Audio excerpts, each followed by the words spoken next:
Is it time? It is time for us to do what we have been doing, and that time is every day. We'll know in a very short period of time, but it looks like it could be something that will be not good. Believe me, not good. I see issue with that. And again, hey. You're not going to be able to insult your way to the presidency. That's not going to happen. I don't know who created Pokemon Go, but I'm trying to figure out how we get them to have Pokemon go to the polls. I'm Ted Cruz, and my pronoun is kiss my ass. So when you think about it, there is great significance to the passage of time in terms of what we need to do to lay these wires, what we need to do to create these jobs.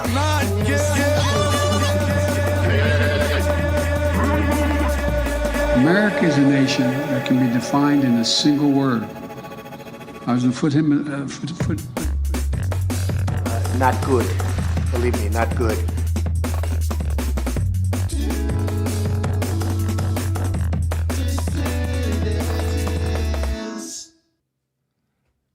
Hello, dissidents. Welcome, one and all, to a Thursday midday edition of the Do Dissidents podcast. Keaton Weiss here with Russell Dibular, of course. Hello.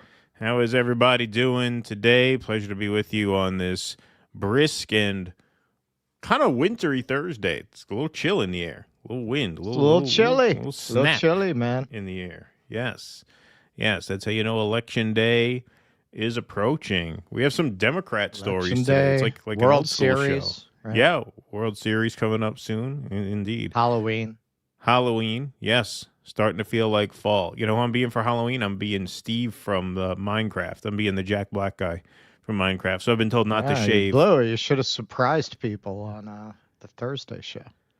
Well, I don't know. Will I be that? Yeah, I guess I will have to be. I'm wearing my costume for the Thursday show. For the Thursday show, that will be in 2 weeks. Costume. Yeah. I was saying, do I wear my actual Halloween costume or do I? Because the costume is a little subtle. Because my kids like the Minecraft show and the movie. I see. So I've been told not to shave my beard until Halloween. So I should be able to grow a pretty full beard. But the costume is just basically a turquoise T-shirt and a beard, and I'd probably have to gain about 50 pounds to do the role real justice, but I'm close enough. You could do that. Yeah, I'm close enough. I think I could pull it off either way. Some of that Trader Joe's chili there. That's right. Got access to a lot up here in that realm. We got 564 strong in the YouTube chat to start things off. 249 filing in on Rumble. Thanks to the mods for being here. Jezzy, see you there in the YouTube chat. Thanks for being here. Bonzo Beans moderating over on Rumble. Thanks, everybody. Nice. And yes, we will jump right in. We have some exciting news, some kind of fun news to start off with a little intro segment today. So, scoop, dozens of Dem candidates won't commit to backing Hakeem Jeffries for party leadership. So, assumedly, that would be Speaker of the House, assuming the Democrats win the House. But notice it says dozens of Dem candidates. So where are we going with this? Well, dozens of Democrats running for U.S. House seats across the country told Axios they either wouldn't vote for House Minority Leader Hakeem Jeffries as party leader or decline to commit to doing so. Jeffries has enjoyed the unanimous support of his caucus since becoming Democratic leader in 2022. That may no longer be the case next Congress amid growing grassroots frustration towards his leadership, particularly on the left. By the numbers, Axios reached out to virtually every Democrat running for a House seat that could conceivably be won by a Democrat in 2026, with 113 responding in phone interviews or written answers. Of those, 20 said they wouldn't vote for Jeffries as Speaker or Minority Leader, with 5 more saying they were likely to vote against him. Another 57 candidates declined to commit, saying it was premature to do so, citing ideological differences or outlining perceived flaws in strategy, messaging, or leadership they want to see addressed. Only 24 said they would definitely vote for Jeffries, with another 7 saying they would likely do so. So they reached out to virtually every candidate who could plausibly be a Democratic congressman come 2026. And if you notice, there's a familiar name there. third from the right, fourth row down.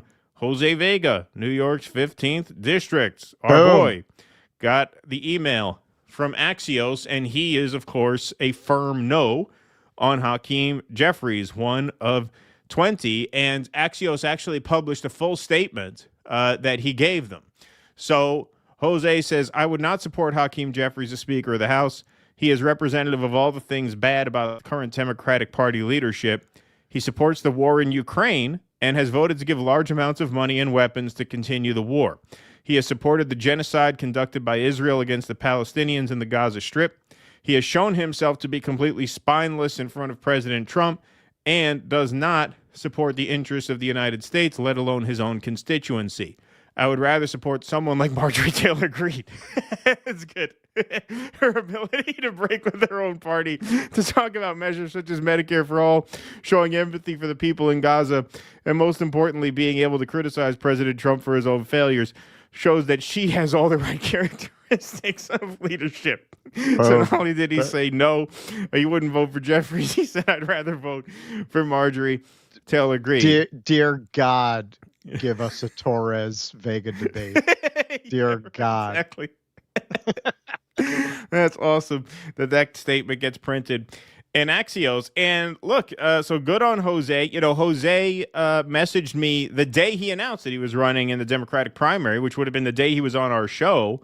He texted me saying he got an email from Axios. And this is the benefit of just throwing your hat in the ring in the Democratic primary, especially if you're committed to run as an independent either way, win or lose. And just to clarify, he'll be on the independent ballot line even if he wins the Democratic primary. He will still be on that independent ballot line. The only chore is you have to have the resources and the infrastructure to organize 2 signature drives, because you have to organize signatures for the Democratic primary, and then in order to stay on as an independent, even if you win the Democratic primary, you could run as both. You have to organize a separate signature drive, which they're very capable of doing. They had a really gangbusters signature drive campaign for the first campaign he ran back in 2024. And this is why it just makes total sense to do it. And, you know, he got surprisingly little pushback when he announced it on the show that he was throwing his hat in the ring for the Democratic primary, because when you throw your hat in the ring in the primary, you get press like this. Like, this is tens of thousands of dollars worth of free press that you would not have gotten had you not done that. Yeah, and potentially he's going to get millions of dollars in free press. Yeah, of course. This is only the beginning. Now they take you seriously as a candidate, and at the end of the day, Jose is a very attractive candidate. He is from the Bronx. He's not a carpetbagger. They can't throw, limousine liberal, champagne socialist shit at him. He didn't move to the Bronx from Brown. Right. He's from there, and he reads like he's from there.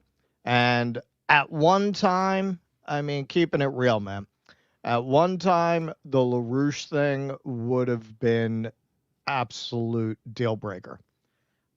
When the system has failed as deeply as it has all across the country, it's really, we'll see that when we get into the Mamdani segment. It's particularly failed in New York in regards to income inequality and poverty. People don't realize that because you have so much wealth here, it covers over the poverty. That's why nobody knows that the district he's running in is the poorest district in the United States. You would think that's some district in Mississippi or Alabama, right? You would never think New York would have, even if it's a poor district, would be the poorest in the country. Everything they're throwing at Mamdani is not sticking because, you said it the other day, you can't bullshit people about the money in their pocket. You can't bullshit them about inflation. You can't bullshit them about how they're doing financially. They feel it. They feel it. It's the reality. This system has failed the people so badly, they're more willing to listen to alternative points of view. They're much less. In the past, it was very easy to just sheepdog people into what was familiar. What is familiar has destroyed their lives, which means that everyone who is not establishment, it's one of those rare moments where you have a tremendous opportunity to make your case to people. Yeah. Yeah, and plus, Lyndon LaRouche was anti-Semitic before it was cool. So I don't know. Yeah, right. I mean, that'll get a lot of Republican votes. Yeah, exactly. Too. Like, yeah. I don't see it as too big a I mean, liability. the young Republicans are homeless now. They shut down a lot of their chapters. Yeah, that's right. They might go over there. But yeah, I mean, to get a quote in Axios right away, to get emailed the day of, that just shows why it, like, strategically, I think, makes all the sense in the world. It doesn't make sense not to run in the primary. The only world in which it makes sense not to run in the primary is if you're so strapped for resources and money that you can't organize 2 different ballot drives, because that's a lot. It takes a lot to organize a ballot drive, and because of the LaRouche organization, they had that together even last year. That's part of why I mention it, because the reason Jose has this kind of organizational capacity is because he has that organization. Right. And they were able to blow that signature goal out of the water 3 times over last year. So they'll be able to organize 2 different signature drives this year. And look, even if so the way I see it is the primary is like the sandwich board for the general election campaign, because even if you lose, you're on the ballot anyway as an independent. So now you get the benefit of all of this free advertising, all of the free press that comes with the curiosity that outlets like Axios have about Democratic primary challengers. Axios doesn't care about a LaRouche independent line who's not throwing their hat in the ring in the primary. So yeah, it makes all the sense in the world. Good for him. It was a good answer. And look, whatever the fruits of that are, isn't it just intrinsically good to have Axios print that a Democrat primary challenger is against the Ukraine war? I mean, support for the Ukraine war is like Democratic Party orthodoxy. Isn't it just a good thing, period, whatever the electoral fruits of it are, that you have a Democrat coming out squarely against the Ukraine war in a mainstream inside the Beltway outlet like Axios? Like, that's good. No matter what happens as a result of it, you'd rather have that than not. And so good for Jose. That happened right away, literally same day. Like right after we got off the air, I saw a text from him saying Axios had already emailed him. That was on day 1. And so there's hopefully more where that comes from. So big up to Jose Vega. All right. Because 67 says Stephen Miller's nickname should be Pee Wee German. Haha, good one. I like that. God, this is early, says Kuznetsky Bassane. Haha. Is it early out there? Are you on the West Coast? Is it a 9 a.m.? We used to do 9 a.m. on the East Coast. We used to be getting off right around now. We used to be getting done right about now. Now that I'm not broadcasting from China, maybe we will talk about moving the Tuesday. Thursday's fine. Tuesday. That's going to be rough for 3 months, because that's going to be like, 1 in the morning? Yeah, I don't know what the deal is. I don't know what the situation is. I don't know what the time difference is. It's 11 hours. All right. All right, let's move right on along to our first full segment of the day. We have a Mamdani story today. I have a Mamdani story. We haven't checked in on the campaign in a while, but it is getting close, and Mamdani's multitudinous rich billionaire enemies are getting really, really, really frustrated because the betting odds are 87% Mamdani, 13% Cuomo. This is the Kalshi betting site. Put this up on a billboard, put this out. It went pretty viral, this clip. Now, libs of TikTok runs down all the horrible things that Mamdani mostly couldn't do if he wanted to.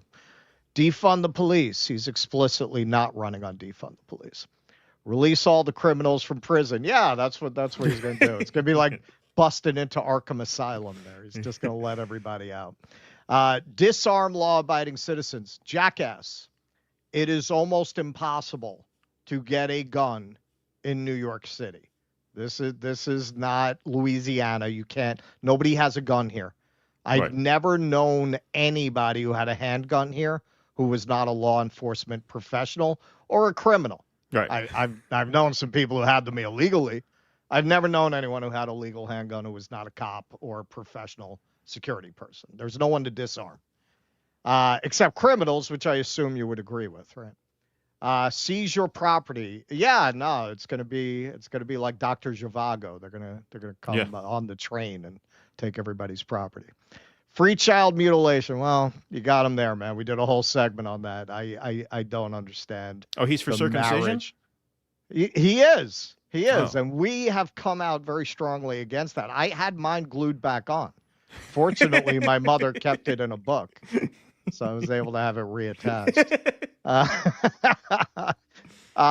Ban ICE. It was pickled. It was in liquid. It was preserved. Yes.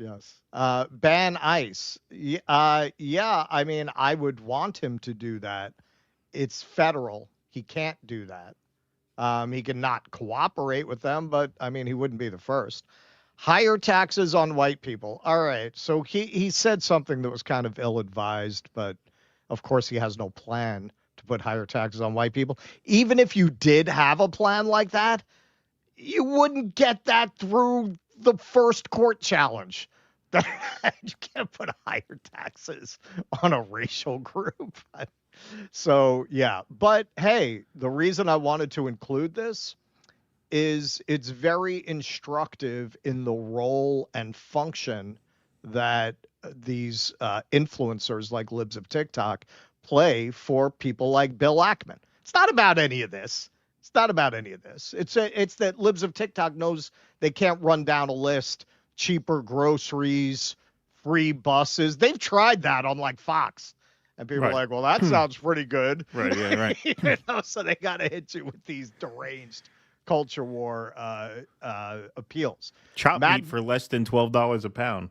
Yeah, exactly. Oh, God, he's got the socialist is going to make my groceries cheaper. They can't say that. So they got to give you all these culture war provocations. Matt Von Swall, I don't understand why no one is panicking about this. America is about to have a full-blown communist running the financial capital of the world. New York City, what happened to you? All right, so first of all, it being the financial capital of the world is neither here nor there. The stock market is federal. Like, what do you, as the mayor of New York City, he has absolutely no say at all in how the stock market is run, regulated, operates, or anything.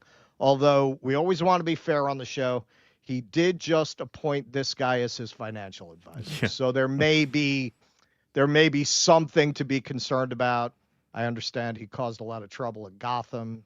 That's where he found him, but no, he's masking. He's looking out for the people around him. He's protecting the health of the people in the background. That's the thing. That was even before the pandemic. Yeah, so, exactly. He was kind of ahead of the curve. Yeah. Maybe you should put him in charge of the health department. So why is Mamdani burying Cuomo even with Adams out of the race? This is a tale of two ads here. I think these two ads will give you a pretty good idea. Here's Cuomo's ad that dropped at the beginning of October. And I could pretend to do a lot of jobs. Cuomo. And I could pretend to do a lot of jobs. But I know what I know, and I know what I don't know. And I do know how to make government work. I'll hire 5,000 new cops to partner with local community groups and keep... I'll molest your sister backstage and then demand her gynecological records when she sues me. Our family safe, and we'll get the homeless off the streets and into the help they desperately need. There are a lot of jobs I can't do, but I'm ready to be your mayor on day one. All right, so Mamdani has definitely got a Twitter game. In a city of world-class artists and production crew hunting for the next gig, Andrew Cuomo made a TV ad the same way he wrote his housing policy, with AI. Then again, maybe a fake Cuomo is better than the real one. Ooh, mic drop. And that's real. He used AI for his housing policy, they found, by tracing it back. And here's Mamdani's ad. Very clever, very lighthearted. He got veterans of the TV show Survivor to mock vote Cuomo off the island. New Yorkers want a mayor who will make groceries and childcare affordable, not sell us out to their billionaire donors. A mayor that'll make buses fast and free, not defund the MTA. Andrew, you're scheming with Donald Trump. We're voting you off the island and back to the suburbs. We're with Assemblyman Zoran Mamdani. He'll stand up to Trump, freeze the rent, and deliver universal childcare. We're gonna build a city where no one has to struggle to survive. Paid for by Zoran for NYC. Didn't we already vote you out? All right. So which one of those ads do you think went viral and was largely received positively, and which one was mocked by everyone who saw it? So this is, a lot of this segment we're getting into. We have issues with Mamdani, but our issues with Mamdani are from the left. These are not the issues that these screwballs have. The issues these screwballs have is what he's promising that's good terrifies them. The peasants might start getting ideas if this guy is actually able to make the buses free. What else is going to be free? It is even this small matter of a New York City mayor, it threatens the system that they sit atop. They sit atop a system that, look, man, you think Bill Ackman doesn't know that he's in the Louis XIV court? And that they're screwing the peasants, and the only way they can keep the peasants from coming to them is with overwhelming and constant propaganda, and by keeping them poor, demoralized, overworked, and unhealthy. They know that. That's why they can't even allow a small thing like this. Mamdani, most leftists will tell you, he's not all that left. He's pretty centrist. But to the extent that he is left, that's the extent that they have an issue with him. But that's not what they're going to tell you. Yeah, like what if the buses are free and they don't collapse? That means you could have had free busing all along. It means every city could have free busing, right? Right. That's it. They don't want an example of that kind of This is why they sanction socialist countries. Right. Are these what? Venezuela's going to invade us? Right. Like what do you care that they're? Why is it an issue that they're socialists? Don't even talk to me about fucking human rights and democracy. We're allied with Saudi Arabia. That is the beginning and the end. And Israel. That is the beginning and the end of that conversation. That we're very concerned about people in countries where we're not in line to make a lot of loot. But we'll see that in your segment. All right, so this is an excellent example of how they bullshit you. Right Angle News Network. Breaking. Zoran Mamdani tells Fox News that if he is elected, New Yorkers should expect to give up 52% of their paychecks and taxes to help pay for his radical agenda. Wow. That sounds terrible, man. They're going to make New Yorkers like me pay 52% of their paychecks? Wow, that's crazy. Individuals in this city pay more than 50% of their income in taxes. When you talk about a fair share, how much more than, what is the fair share? What's the number? I've said that we should increase personal income taxes by 2%. Is fair? And my point is this. Give up more than half of your income. That's if you're making $1 million in New York City, and more than that, you can afford to pay 2% more. And the reasons you can afford to do so is because that money will be used to better your quality of life as well. Yeah. Because when I speak to the wealthiest New Yorkers, I hear concerns about the cleanliness of the city, the quality of life in the city, questions of public safety. This money is the money that will be used to deliver on those things so that we can ensure that we have a return on investment for all of the money that we are raising and spending right here across the 5 boroughs. Oh, that's weird. He left that part out. That he's talking about people making more than $1 million a year. That's what scumbags these people are. And I've said it again and again, especially since Sodagate, when we saw that these people would take money to go against Bobby, make America healthy. It's like the one good policy there, not that they really acted on it, but that everybody kind of agreed on. They were willing to betray that sight unseen for a few $100 fucking $1,000 top pay to betray that. So you think these people don't get paid to destroy your life? That's what they're being paid for. They're going to talk to you about the media being the enemy of the people. And I don't really disagree with that. These people are not the enemy of the people. They're not your enemy. Somebody who's going to drop this clip knowing you probably won't watch it. that you'll probably just read that and be completely misled. Nikki Haley, name a socialist that made life more affordable. I'll wait. Well, I'll let me turn that back around on you. Name a neoliberal who made life more affordable. I'll wait. Are you suggesting that New York has not been run according to the precepts of just laissez-faire neoliberal capitalism, at least since 1992?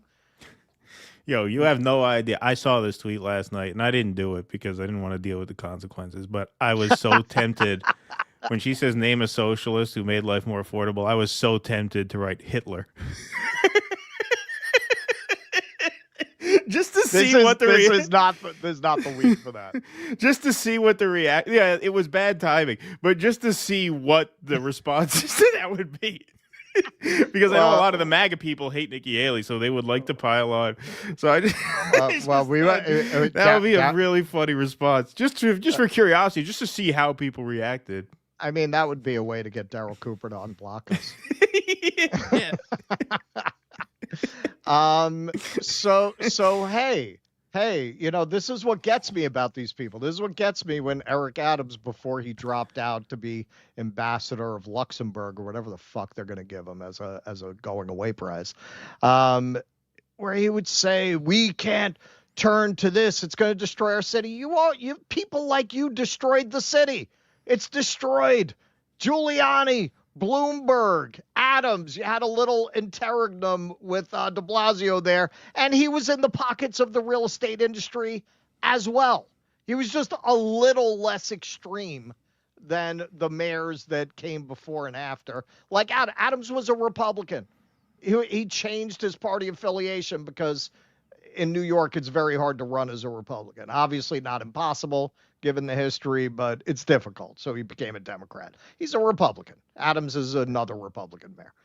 Income inequality in NYC is significant, with the wealthiest 5% of households receiving nearly 25% of total income, more than the bottom 60% combined.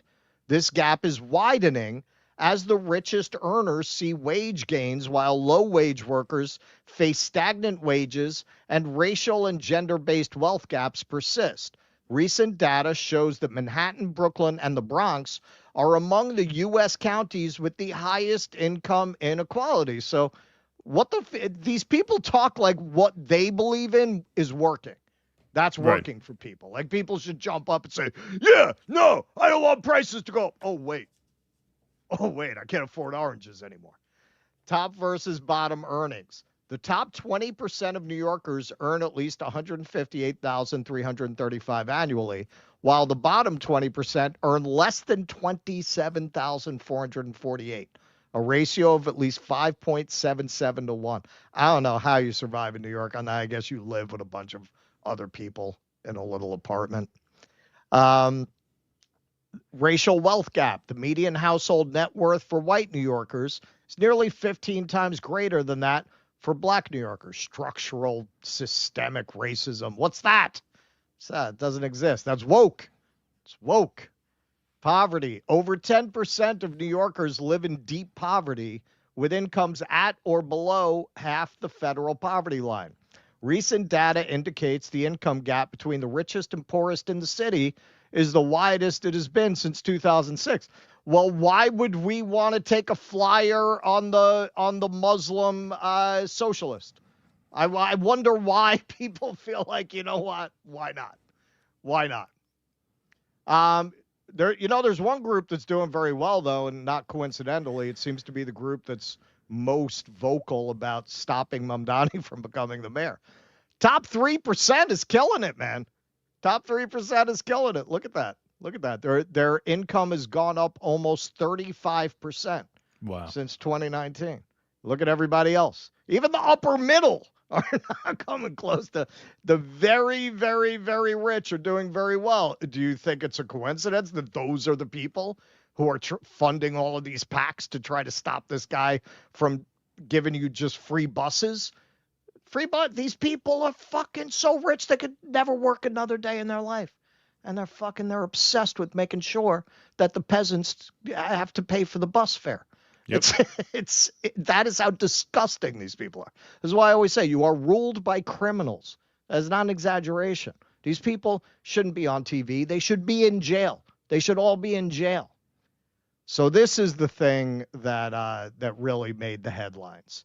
He was asked about disarming Hamas. Once again, continuing this trend of asking a guy who's running for the fucking mayor of New York questions about a country that he doesn't live in, has no jurisdiction over, and has very little influence on the outcome of, or none. Really. Zero. Yeah. Well, Zero. It's literally outside his literally purview. none.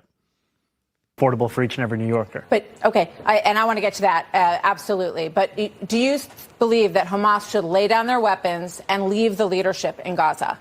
I believe that any future here in New York City is one that we have to make sure that's affordable for all. And as it pertains to Israel and Palestine, that we have to ensure that there is peace. And that is the future that we have to fight for. But you won't say that Hamas should lay down their arms and give up leadership in Gaza. I don't really have opinions about the future of Hamas and Israel beyond the question of justice and safety and the fact that anything has to abide by international law. And that applies to Hamas, that applies to the Israeli military, applies to anyone you could ask me about. Okay. One last thought on that. You have said that you would arrest Netanyahu if he came to the United States. You've been very outspoken. Why don't they ever ask, would you demand that Israel withdraw from its illegal settlements? Right. I asked that. They're breaking international law.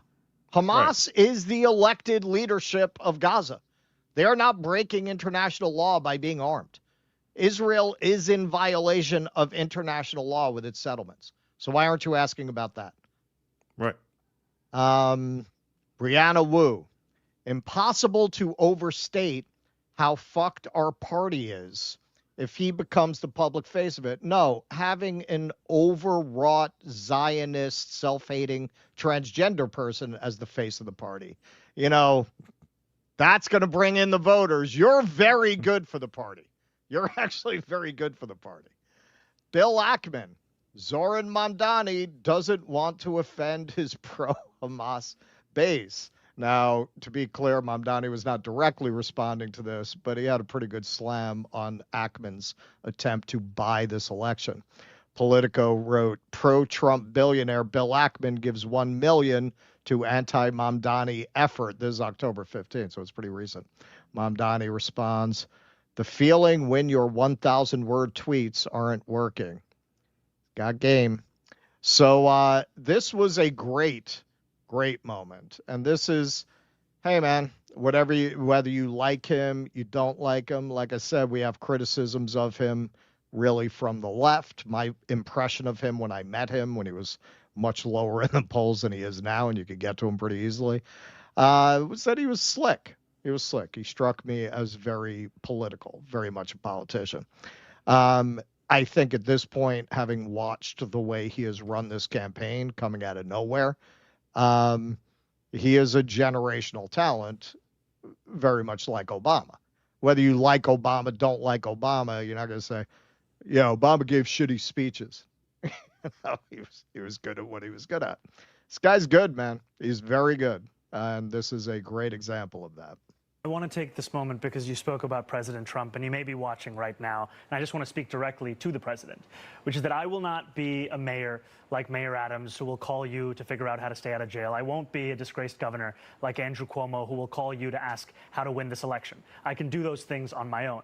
I will, however, be a mayor who is ready to speak at any time to lower the cost of living. That's the way that I am going to lead this city. That's the partnership I want to build, not only with Washington, D.C., but anyone across this country. I think it's important because too often the focus on the needs of working class Americans, working class New Yorkers are put to the side as we talk more and more about the very kinds of corrupt politicians like Andrew Cuomo that delivered us into this kind of crisis. So, that's pretty flawless execution. Well, he comes prepared. That's his skill. You could tell when he sits down for these things, he knows what they're going to ask him. He knows how they're going to try to trip him up, and he's one step ahead because he prepares for it. He knows, okay, when they go here, this is what I'm going to say. That's why he has that grin on his face, because he knows what's coming. Like, you can tell he actually prepares for these things. He's prepared. He's poised. He's cool as a cucumber. When we saw him at the Tesla rally after I interviewed him, he got chased like 4 blocks by crackhead Barbie. Yeah, yeah. And he was fine. He took it in stride with a sense of humor. Didn't get rattled. Like he's been doing this for 20 years. So Crystal Ball said he's just unreal good at this, and yes, he is. Now, finally, of course, the Zionist Jews are having a fucking meltdown that in the most Zionist city on the planet outside of Israel, this guy is almost guaranteed to become the mayor. For the Jews that are still on the fence, you are a traitor if you vote for Mamdani. So the Washington Free Beacon ran this very, very, very misleading headline. Mamdani says pro-Israel Democrats aren't welcome in his coalition. Now, it's very funny because he's taking a lot of shit from people in our lane because he's been very open to allowing Zionists into his coalition and been more accommodating to Zionists than a lot of people would like. Case in point, and this is in the Free Press. This is Olivia Reingold, she of the famine genocide denial article from a couple of months back. So certainly no pro-Mamdani bias here. Sabi tweeted this out. Zoran Mamdani says he will have Zionists in his administration. Pro-Palestinian activists supported him because he stood against Zionism. It's a slap in the face to the pro-Palestine movement. A little bit from the article, quoting him. I'm also not looking to create a city hall or a city in my image. I'm going to have people in my administration who are Zionists, whether liberal Zionists or wherever they may be on that spectrum. And some of them, I'll know about their thoughts on Zionism. Many of them I won't, because the questions I'll ask them when I'm looking to hire them will not be questions about Israel and Palestine. They will be for the sanitation commissioner about garbage. Okay, so the exact opposite of whatever the fuck Washington Free Beacon is talking about there is true. And frankly, that's more consistent with the way he has campaigned. From the very beginning, whenever they really pressed him on those kinds of questions, how are Jewish New Yorkers supposed to feel safe? This is going back to when he was in the primary against Cuomo. They did an appearance at a synagogue of all the candidates who were in the race at the time. And Mamdani said, yes, I spoke to a woman who was very traumatized by the word intifada, and I understood. For some reason, he said it a second time like a month ago, and everyone went berserk. But he used exactly that line while he was still in the primary. So he has been signaling, which frankly, in New York City, that has more Jews than anywhere outside of Israel, you would have to. He has been going out of his way to signal, I'm not a threat. I'm not a threat. I understand. Like, he has not been willing, as some would want him to turn around and say, no, if you're a Zionist, you're not welcome here, go. I mean, you want Cuomo. That, there are certain electoral realities. And it is a question like, well, how much do you want somebody to be pure versus whether you want them to get elected?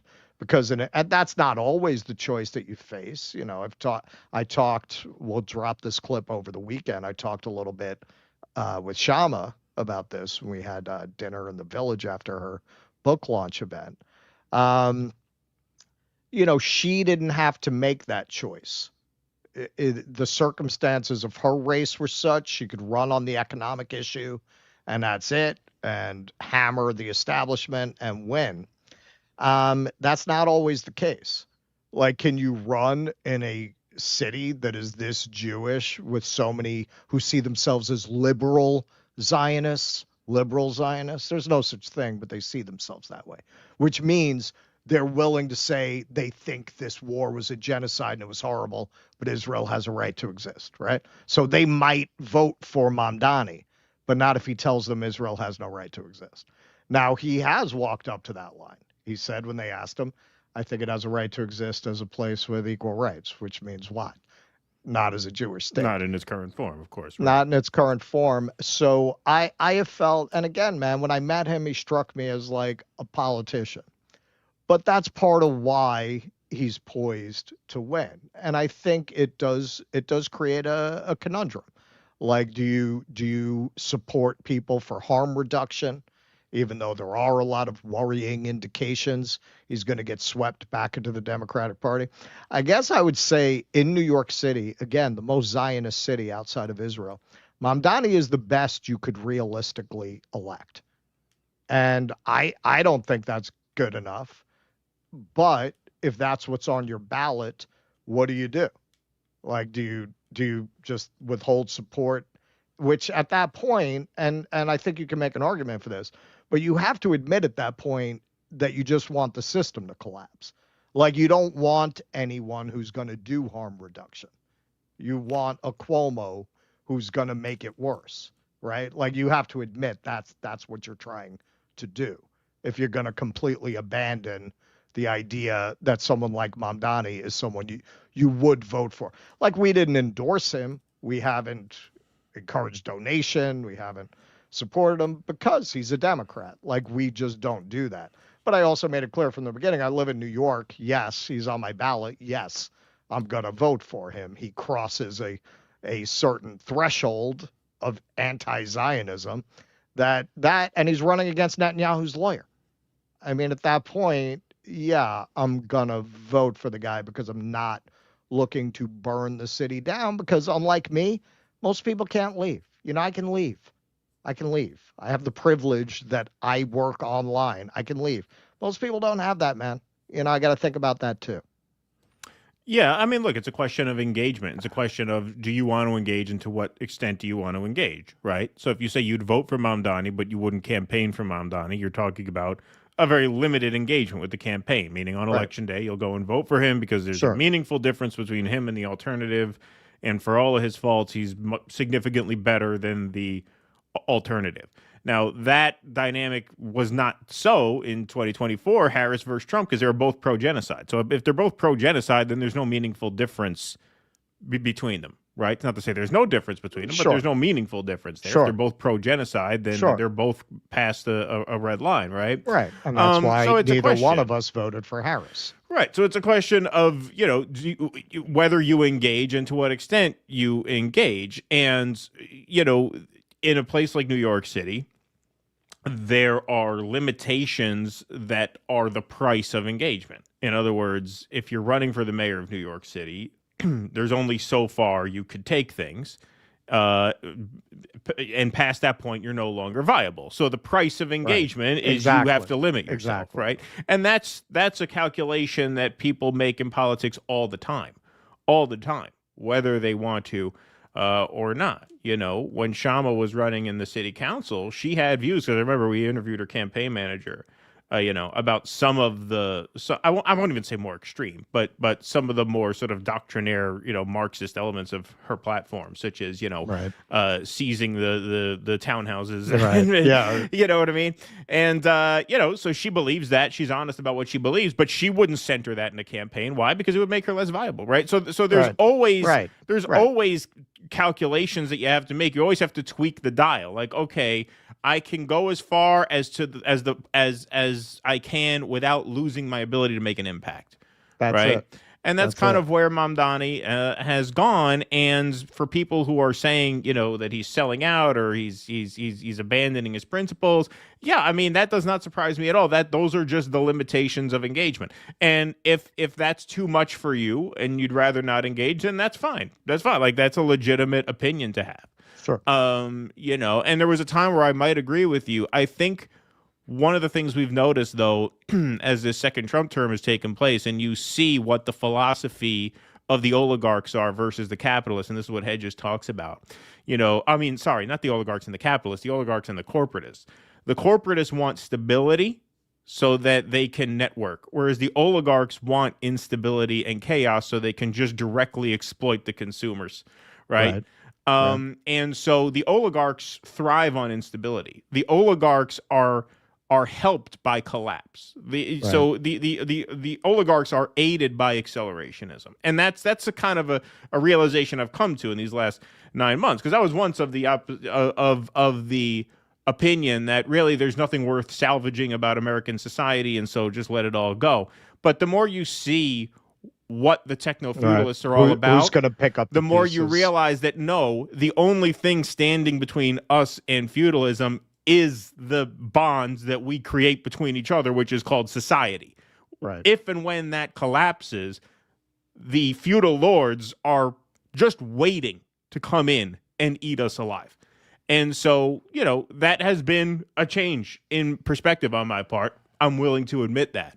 And for that reason, I would, if I lived in New York, vote for Mamdani. Now, do I want to be on the hook for everything he says? No, that's why I'm not out campaigning for him. Right, That's why I'm not waving a fuck. Right. That's why I don't have one of his signs behind me on the wall, because, no, I don't want to be accountable for all of his bullshit. You're going to have 90% disappointment with Mamdani, right? I mean, that's what it's going to be. And that's what politics is. Politics is a game of failure. It's just like baseball. The best hitters fail 70% of the time.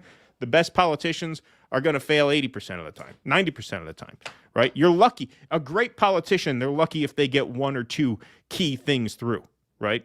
But the question is it worth engaging on that level? And that's a different decision for everybody, and people can feel how they want about it. It's fine. Like, I don't hold it against people. If this were 5 years, 5 years ago, I absolutely would have been outdoor knocking for Mamdani.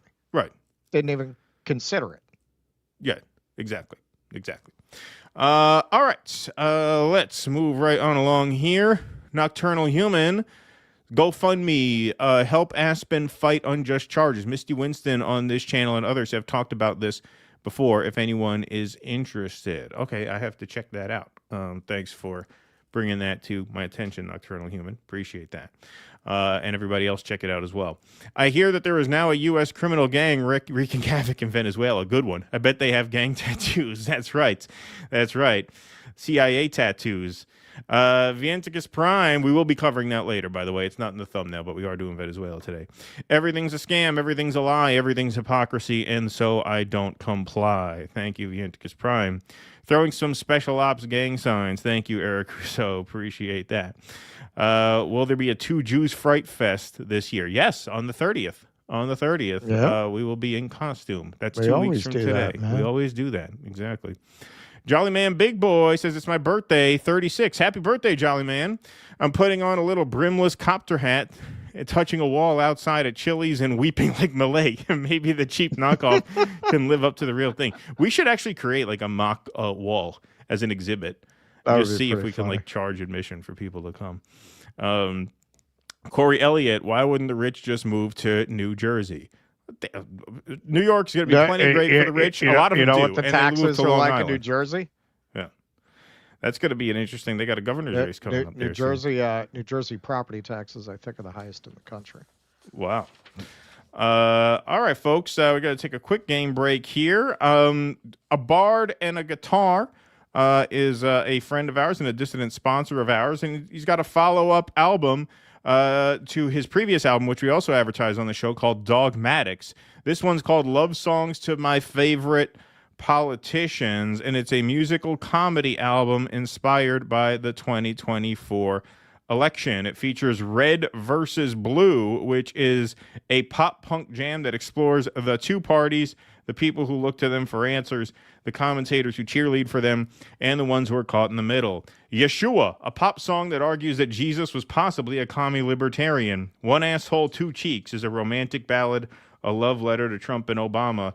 Natural Born Killers is a jazzy track about baby killers. Well, not babies, but that kill, but killers of babies. And Econ 101, a hip-hop verse about economics. Those are just some of the tracks you'll find. You can find Love Songs to My Favorite Politicians by a bard and a guitar on most streaming services and YouTube if you're interested. A link to all the socials is available at dudissidents.com/bard. You'll find links to Spotify, Apple, and YouTube there, so please do go and check that out. Okay, let's move right on along here.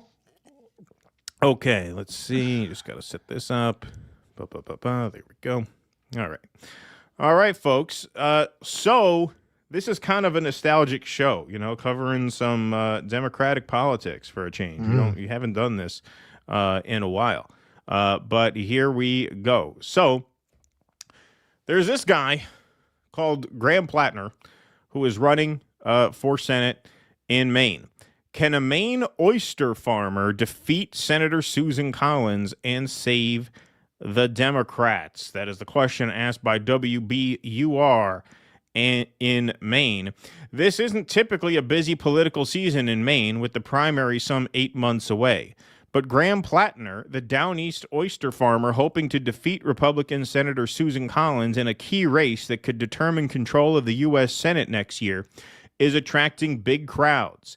Everybody in Maine knows that the system we live in is screwing us. All of us know this, Platner said on a recent evening at a crowded pizza restaurant in Rockport. Platner, 41, is a veteran of the Marines and the Maryland Army National Guard who served in both Iraq and Afghanistan. He says he's not afraid to name the enemy, and the enemy is the oligarchy, he said to Applause, which prompted him to chuckle and add, "I've been told not to use that word because no one understands it, but every time I say it, everybody claps." So here's a video of his at a recent campaign event that went somewhat viral here. He says, "We are fighting for true freedom, the freedom to live a life of dignity and joy." So let's take a look at this. American history, it feels like we have no choice. We are hanging on by a thread. And we either organize and build power and fight, or we lose. And we can't lose. It is not an option. And once we have fought back fascism, once we have protected our democracy, once we have protected our rights and our freedoms, it needs to be a different kind of freedom. Not just a romantic freedom. Not a freedom of talking about rights we must defend, but a material freedom. A material freedom. That's right. That's right. That's exactly right. And this is FDR's speech. Is basically I was going to say speech. It's the for freedom speech. Freedom from want. Exactly. The freedom to have time and energy to live a life of dignity and joy.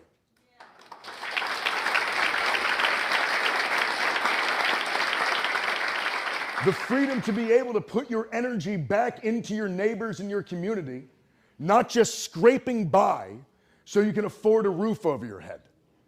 That's not freedom. Struggling, existing, not being able to follow your dreams, that is not freedom. Freedom is having the time and the money to raise a family, to spend time in your community, to create things, to build things, to take risks, to start businesses, to fall in love. That is freedom. And the future that we have to build, it needs to be building towards that kind of freedom for all Americans. Exactly. So that is just classic left populism, FDR agenda. That's the four freedoms. That's FDR pitching social democracy as not necessarily authoritarian socialism, but as liberation. Hey, are you truly free if all you're doing is scraping by every month without saving any money, without, actually building a life for yourself, both economically, financially, but also socially, romantically, family-wise, right? And that kind of framing is really exactly what you're looking for. So obviously the guy, oozes Maine. I mean, you could just tell by looking at him. I mean, the guy is as Maine as it gets. He looks like he was conceived on a lobster boat, this guy. He's about as Maine as you could possibly get. He's got a message. Polling-wise, doing very well. Stephen King. He's got my vote. Yeah, right, exactly. Polling-wise, he's doing very well, right? Look at that. Polling-wise, crushing it. Susan Collins' numbers are pretty terrible. They're under 40% favorability. So if you look here, Zenith Research took an initial poll based on the names of the candidates. You're more than a year away from Election Day, so obviously name ID is a big issue for him. So it's 38-38. And then once you introduce his biography, it goes up to what? 48-34. So he's up by 14 points. It's almost unheard of to beat an incumbent by 14 points. Even if the incumbent's very unpopular, when an incumbent's losing by 5, that's bad. If they're losing by 10, that's dire. If you're beating them by 14 points, that is an absolute rout. But there's this. See, there's always something. The Democrats, they had it so good. They had this guy who looks the part, he sounds the part, his message is good, he's winning in the polls, but oh no. He's not controlled by AIPAC. Oh, the boss is not going to like that. The boss is not going to like that. Chuck Schumer is not going to love that. He's really not going to love this. Look at this. Asked if he'd vote for Chuck Schumer to remain Democratic leader, Graham Platner replies, no. Your first vote would be on choosing the next Democratic leader. That would be Chuck Schumer. Would you vote for him to be the next Democratic leader? No. At this point, we need leaders that have vision and, frankly, the ability to fight. The things that I've seen recently don't show me a Democratic leadership that has that. And while I don't really have any answers on that front right now of who it would be, I do know that it certainly wouldn't be those who've been in charge. There you go. He's not going to love that. He doubled down on that 1 month later. When someone shows you who they are, believe them. Chuck Schumer has showed us time and time again that he is wholly incapable of understanding and meeting the dangerous moment we are in. It's time for the new and better Democratic leadership. And so, out of nowhere, on the 14th, 2 days ago, Janet Mills, current governor of Maine, who's 77 years old, by the way, announces that she's in. I'm in, says Janet Mills. Well, that's true to form. Yeah. As Maine's Spring chicken in that caucus. Yeah. She would be by far the oldest first-term senator ever if she wins. Ever. As Maine's first woman district, because, it's not like running someone who was too old for the job has burned the Democrats recently, right? Nah, it's not like that's come back to bite you in the ass in recent memory. As Maine's first woman district attorney, I kept communities safe. As the first woman attorney general, I took on big pharma and corporations ripping us off. And as the first woman governor, I've stood up to bullies in Washington who try to push us around. I'm ready to win. Janet Mills says, thank you, Maine. I've been blown away by the support we've received. So here she is. Here she is on the day she announces, the evening of her announcement. Here she is introducing herself to the race. This is the current governor of Maine. Mills. We've had a great start to this campaign. I'm so thankful to all of you for donations and volunteers and support in every way for this campaign. We've had a great kickoff. So I'm humbled and I'm excited. I feel the electricity. I'm going to bring the fight to Washington, D.C. We're going to defeat Susan Collins, and we're going to take the fight to Washington, D.C., turn around the Senate, and stand up for Maine people. I'm the only one on this campaign who's actually stood up to Donald Trump, and I'll do it again. So let's do this. With your support, we'll get there. Thank you. Fuck wow. you. You suck. Fuck you. You suck. That's inspiring stuff. Wow. That's so much better than this guy. American history. It feels like oh, wow.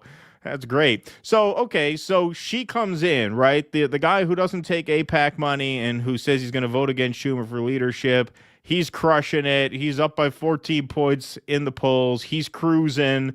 She gets in. The other primary opponent drops out. So this is Dan Kleben, who is running against Platner for the nomination. As soon as Mills comes in, he drops out. By the way, this is the owner of the Maine Beer Company, which it really breaks my heart to see this guy be such a wuss and a pushover. Because when I started doing shows in Vermont, when I started working in Vermont about 10 years ago, I got very big into the craft beer scene because Vermont has a great craft beer scene. I wasn't into craft beer before. Like, I liked beer, but it was whatever. Beer is beer. Once I started going there and got into it, I really took a liking to that whole thing. Became a little hobby of mine. And the Maine Beer Company is one of the best breweries in America. He makes a great product, but he should probably stick to that because he has no political talent, and what a wuss this guy is. So he drops out when she gets in, and he endorses the current governor, Janet Mills. Dan Kleben here. Today I'm announcing that I'm going to suspend my campaign for the U.S. Senate and enthusiastically endorse Governor Janet Mills. Our country is at a crossroads. Susan Collins is not doing what's right for the state of Maine, and hardworking Mainers are literally paying the price. Housing, healthcare, groceries, utility bills, they're all too high and they're getting worse. I believe Governor Mills will win next year, and she'll put Mainers first by addressing Notice these how there are pressing edits in the video. He couldn't even nail a take. Like, he had to cut around the bad parts of this. All right, we don't have to watch all that. Free Palestine. What a dweeb. What a loser. Janet Mills then thanks him for dropping out. I have great respect and admiration for Dan, and I'm honored to earn his support. Earn his support. You're in the race for 3 hours. Dan and I share a deep love for this state and a commitment to solving the toughest problems facing Maine people. I'm proud to have Dan by my side as we stand for Maine people. All right, so the field is now cleared, and now look at this. The DSCC and Janet Mills have formed a joint fundraising committee together. It's called Maine Senate Victory 2026. You know whose paw prints are all over this? Chuck Schumer. That's right. DSCC. Chuck Schumer gets his preferred candidate, Janet Mills, in crowded Senate race. Maine Governor Janet Mills joined her state's crowded Democratic Senate primary as the establishment favorite on Tuesday, aiming to flip Republican Senator Susan Collins' seat in a pivotal midterm year. Democrats view the seat as one of their top pickup opportunities, the only in a state Kamala Harris won in 2024. And Mills is among a few top-tier candidates Senate Minority Leader Chuck Schumer aggressively recruited to run this cycle. So, yes, this is one of the only pickup opportunity. It's their only pickup opportunity in a state that Kamala won. Of course, that statistic is brought on by the fact that Kamala lost all of the swing states, right? So any swing state where there's an attempt for a pickup is a state that Trump would have won. But first, I just have one question. Have you been to the wall yet? Yeah, right. If you haven't, you may have to flick the wall's beam a little bit in order to secure the nomination, but we can arrange that. But first, the term limited well, this is why we should create a mock wall that we could just bring to the politicians and they can do a photo op without having to actually go to the wall. We should just sell Wayland Wall photo ops to politicians for like 10 grand a pop. For 10 grand, we'll fly to you. It's $1 million idea. It's $1 million idea. For like 10 grand, we'll fly to you, we'll build the wall, you kiss it, and then we leave. This way you get credit for having visited the wall without actually having to go. That's right. it. In fact, what are we doing? 10. We should be 50 grand with the money these people raise. I mean that most of these Republicans are anti-Semitic white nationalists. Right. They're just doing it for the money. So if you tell them they don't have to be around all those Jews, but they could still get the money. Right. We just bring a fake wall. Boom. Yeah. We make it look like you went there. Boom. You're good. But the term limited governor must contend with a competitive primary against breakout candidate Graham Platner, an oyster farmer who announced he has more than $3 million in the bank and already received the endorsement of Senator Bernie Sanders. The race sets up the latest generational clash for a party struggling to find its footing after losing the White House and both branches of Congress last year. Mills, who won her seat by wide margins in her last two races, is 77 years old, making her 5 years Collins' senior at a time when Americans are grappling with debates about the age of their politicians. If elected, she would be the oldest first-year senator ever. Yes, Maine Democrat Dan Kleben suspends Senate campaign and endorses Janet Mills the same day she launches. Also comes as the DSCC files a joint fundraising committee with Mills. Consolidation happening around Mills, who would be 79 if elected to the 6-year term. Yes, don't forget, senators have to serve 6-year terms, right? So if she wins, not to be morbid and crass, and I don't wish this upon her, of course, but actuarial tables being what they are, she's unlikely to serve even one full term. Right. Right? Which means this is where it really shows you how arrogant they are, even now. Yeah. Even now. Like, you don't think that's going to be a deal? Even if you could get the Rachel Maddow Kool-Aid drinkers to vote for someone besides Platner, you don't think that's going to make them say, yeah, but she's going to die in office? Going to die in office. At the very look, the biggest advantage you have in the House and Senate is incumbency, which means you have a chance now to put a 41-year-old guy in there who can then serve 5-6 terms consecutively, right? You want to hang on to the incumbency You're advantage. Own Maine forever. Right. You So, get that guy in. right, you get that guy in. He's probably there for 20 years until he decides to run for something bigger, maybe president someday, whatever.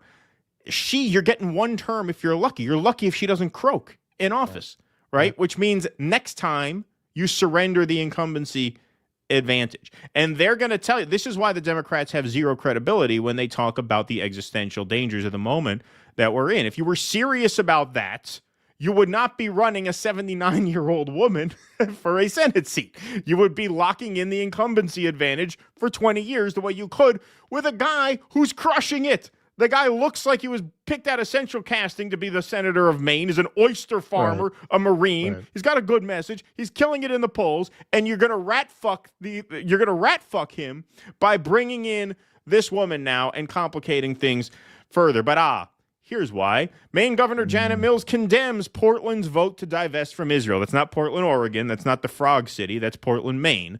There you go. There you go. So more pro-Israel. That could explain Chuck Schumer's motivation.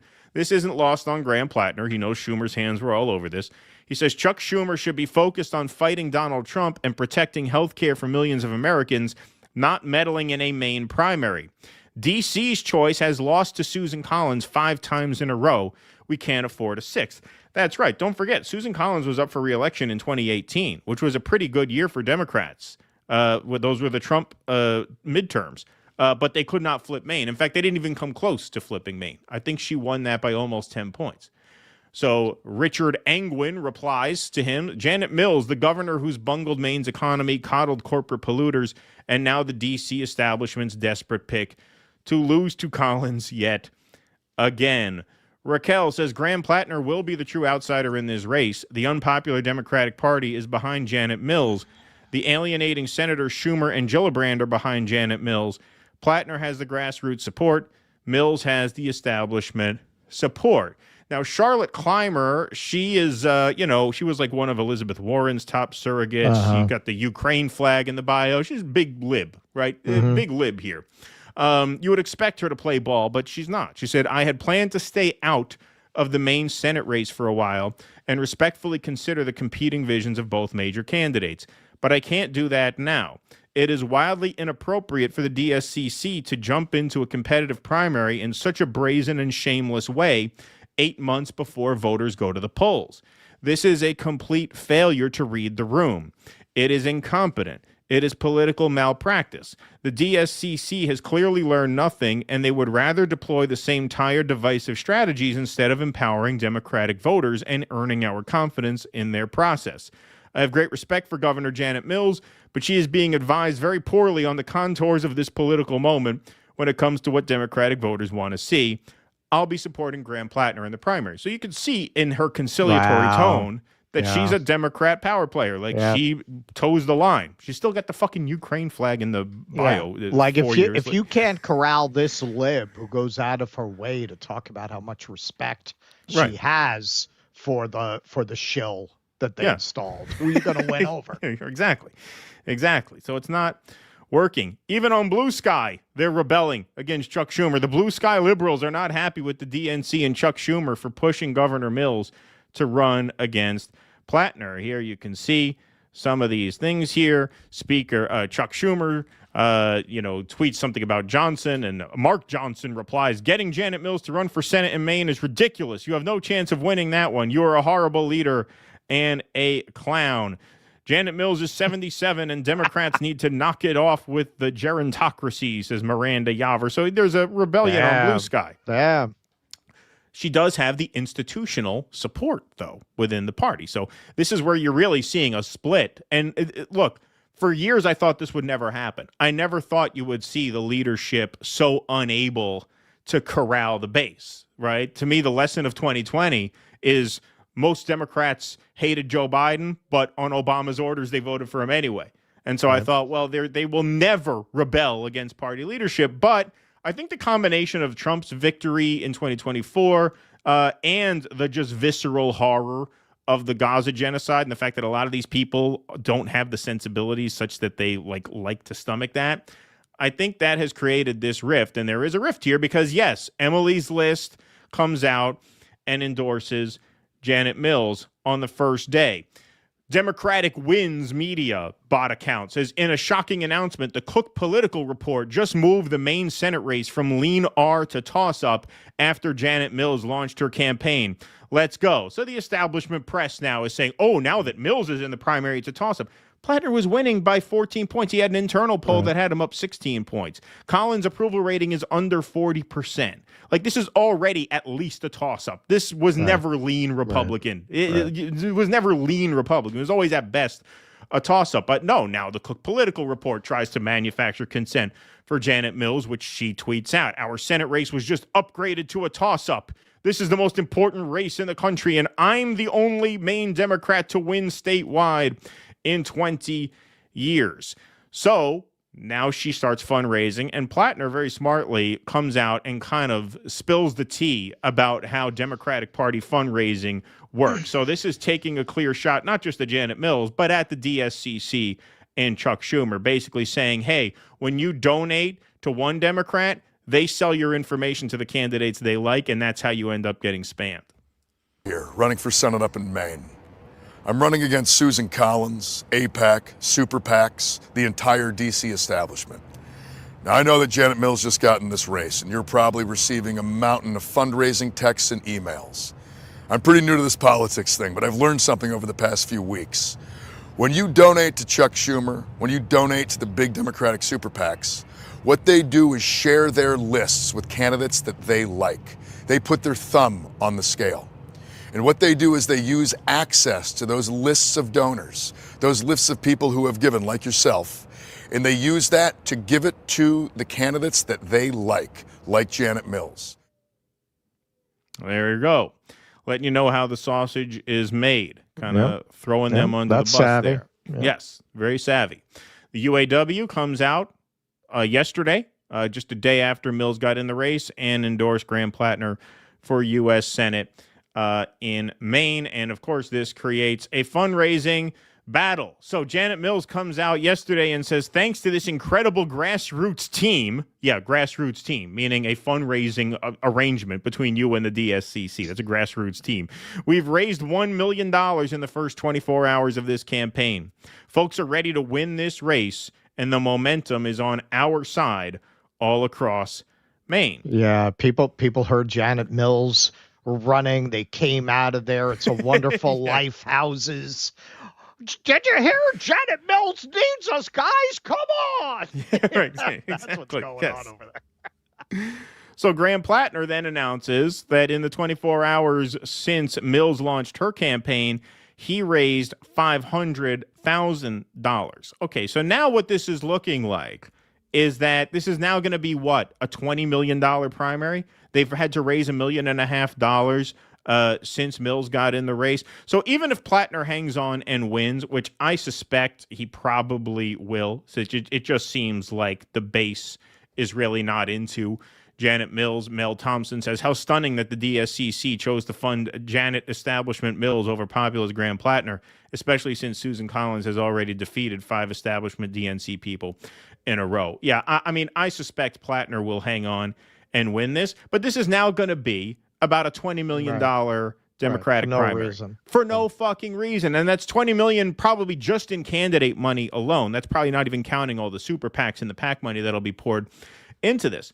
That $20 million, or whatever it is, once the super PACs spend $30, $40, $50 million, that's money that could be spent on other races in other districts, in other House districts, other Senate races. Like, there's opportunity cost to making this a super expensive and hard-fought primary. But that opportunity cost comes with great opportunities for Democratic consultants, Democratic fundraisers. That's what you have to understand. This is a business. Competitive primaries are business opportunities for people who work in and around the Democratic Party. A very good friend of mine used to be a high-dollar money bundler for Democratic candidates. That's what these people do for a living. It is their job. So they all... Yeah, exactly. Yeah. They all do very well in a competitive primary. This helps the consultant class and the fundraisers and the PAC advisors, right? Yep. This is all part of the revolving door. This is really an industrial It's a big complex. club, and you ain't in it. In and of itself. So there's a couple factors here. There's the fact that he was anti-Chuck Schumer. There's the fact that he doesn't take AIPAC money, and Janet Mills is obviously very pro-Israel. There's an opportunity to generate a lot of work. The Democratic Party is a social club. It's a make-work program for well-connected people. Now this becomes a very contested primary. But don't ever let these people convince you that they give a shit about you. If the DSCC cared about democracy, if they cared about the American people, they would let Graham Platner cook. You got a guy here who looks like he was born to be the senator of Maine, a fucking veteran oyster farmer with a populist message who's crushing it in the polls by 10 like he's points. Literally right out of Frank Capra, this guy. Yeah, exactly. Like you couldn't have Grok engineer a better Maine Senate candidate than this guy. And yet you're going to rat fuck him. Rat fucking, by the way, that's not an anti-Semitic term against Chuck Schumer. That is a term for, that is actually an industry word. Yeah, it's not that guy, right? I don't mean it that way. Rat fucking is a kind of slang political term for dirty tricks. Dirty tricks, yeah. Right, exactly. That's what they're doing. They're overcomplicating this race on purpose with the intention of installing Janet Mills for absolutely no fucking reason. And even if it works out and she wins, she takes office at 79, which means she's probably not even going to serve a full term, which means even if this plan works, you're taking away the biggest advantage you could possibly have in politics moving forward, which is the advantage of incumbency, because it's almost inconceivable that she's going to seek a second term. And if she does, she ends up Dianne Feinstein. Now she dies in office and now you're back to one, right? So this is how unserious they are about politics. This is how much contempt they have for their own constituents. How out of one side of their mouth, they preach about the horrors of this moment and this dire existential moment for democracy, and failure is not an option. Okay, so if failure is not an option, what are you doing making this race a quagmire, which at the very least is going to be a money pit that comes with great opportunity cost because it's going to eat money that could be spent on other races around the country. And at best case for the Democratic establishment, they win. She now takes office at 79 years old. This is how much contempt they have for their own voters. This is why no one took you seriously when throughout the 2024 campaign, you were screaming about the threat to democracy that was Donald Trump. And it's not to say there was no there. I admit, I underestimated the threat to democracy that he actually posed. I think a lot of us did, but we did for this reason. Because you can't expect people to take you seriously when you are this unserious about how you pursue power. There is absolutely no fucking reason to be rat fucking this race in this way. You got a guy cooking, he's a star. He's running away with this. You let him cruise and you invest the money elsewhere. Of course, they can't have a guy who's anti-AIPAC, who's anti-Chuck Schumer, and who might push the party in a more populist direction. So instead, they do this, such a blatantly self-destructive move. But they're willing to destroy themselves if they destroy any opportunity for populism within the party.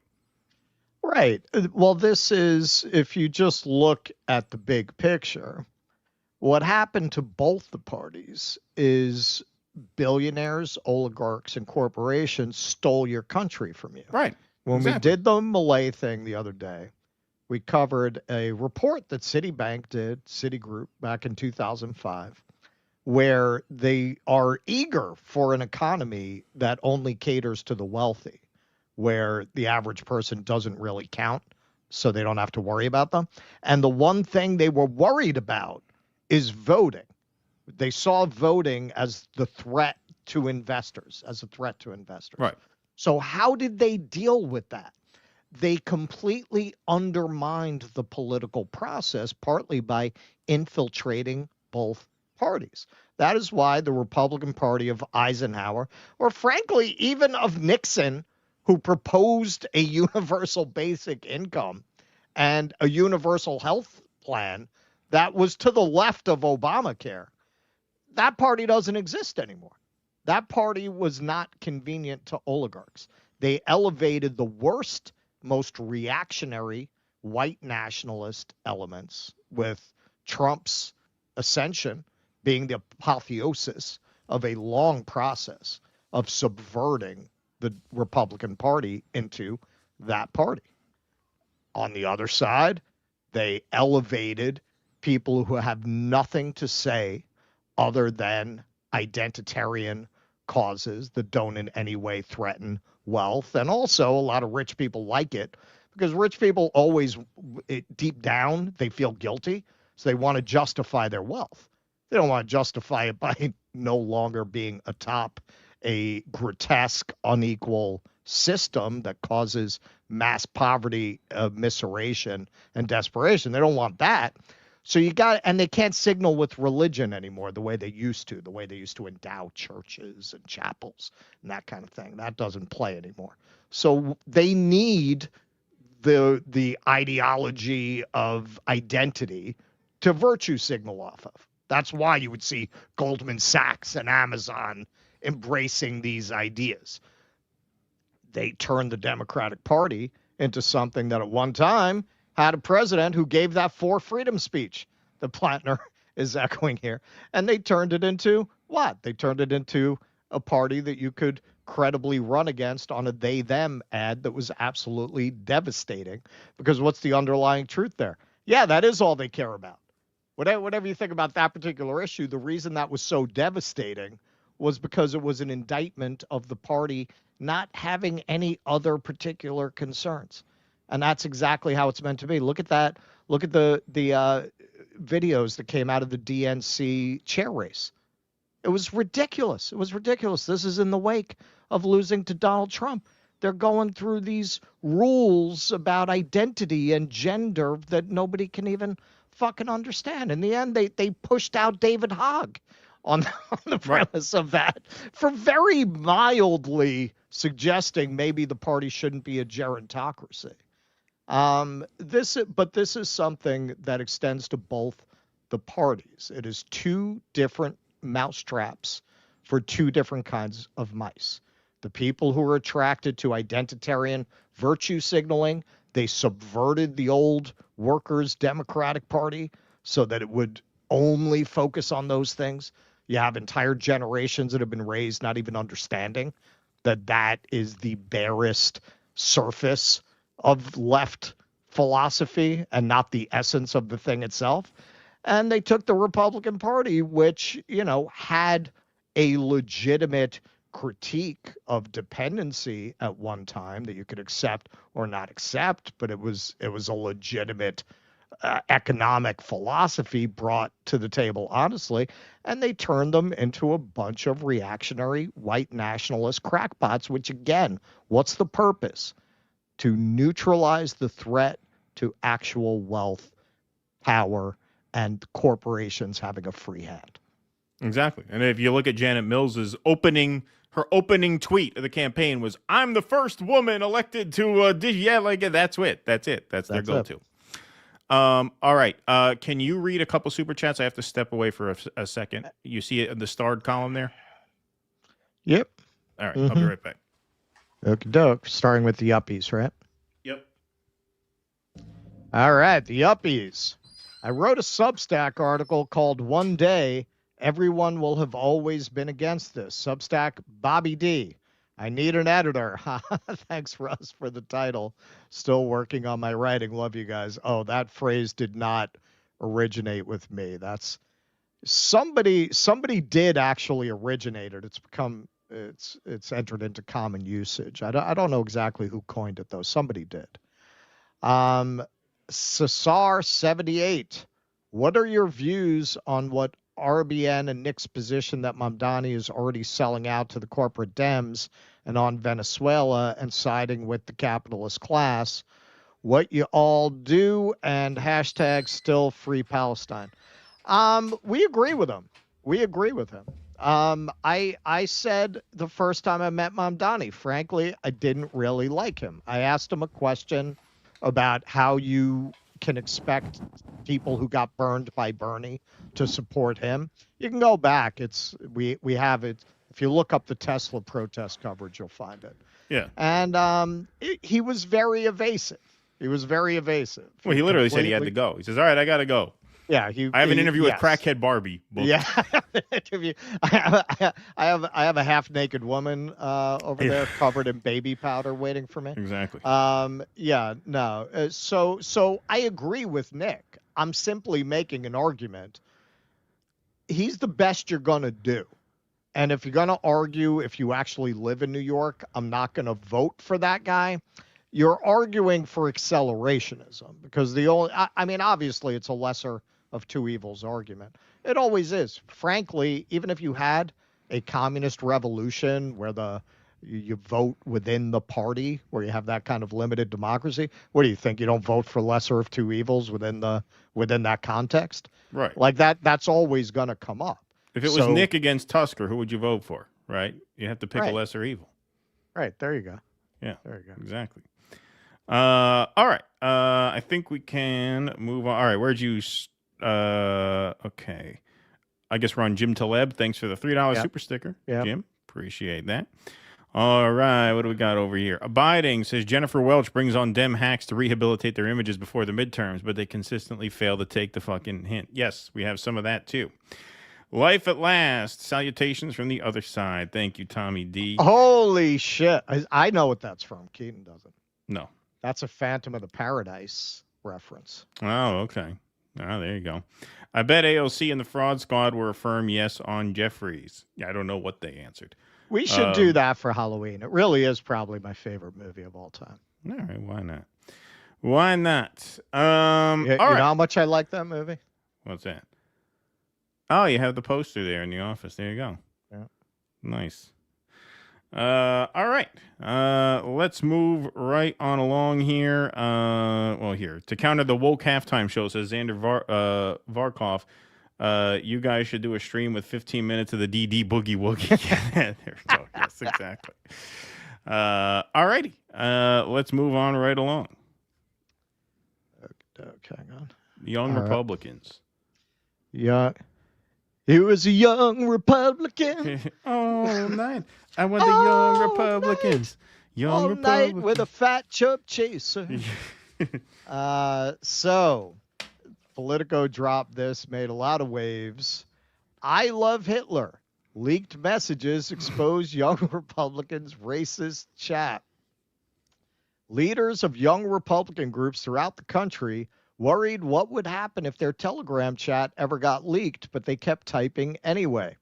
They referred to okay, so let me just say, there's going to be offensive stuff in this. You really cannot do the story justice without it. So just a warning, this is just, we're reporting what was in these chats. Oh yeah, we have been advised by our YouTube manager to say that, this is commentary on a newsworthy event. That's our disclaimer. This is being done for news and documentary and educational purposes. Yes. But honestly, I'm also just warning you, some of what you hear here could be upsetting. Right. They referred to black people as monkeys and the watermelon people, and mused about putting their political opponents in gas chambers. They talked about graping their enemies and driving them to self-deletion, and lauded Republicans who they believed support slavery. William Hendricks, the Kansas Young Republicans vice chair, used the words, 2 variations on the N-word, more than a dozen times in the chat. Bobby Walker, the vice chair of the New York State Young Republicans at the time, referred to grape as epic.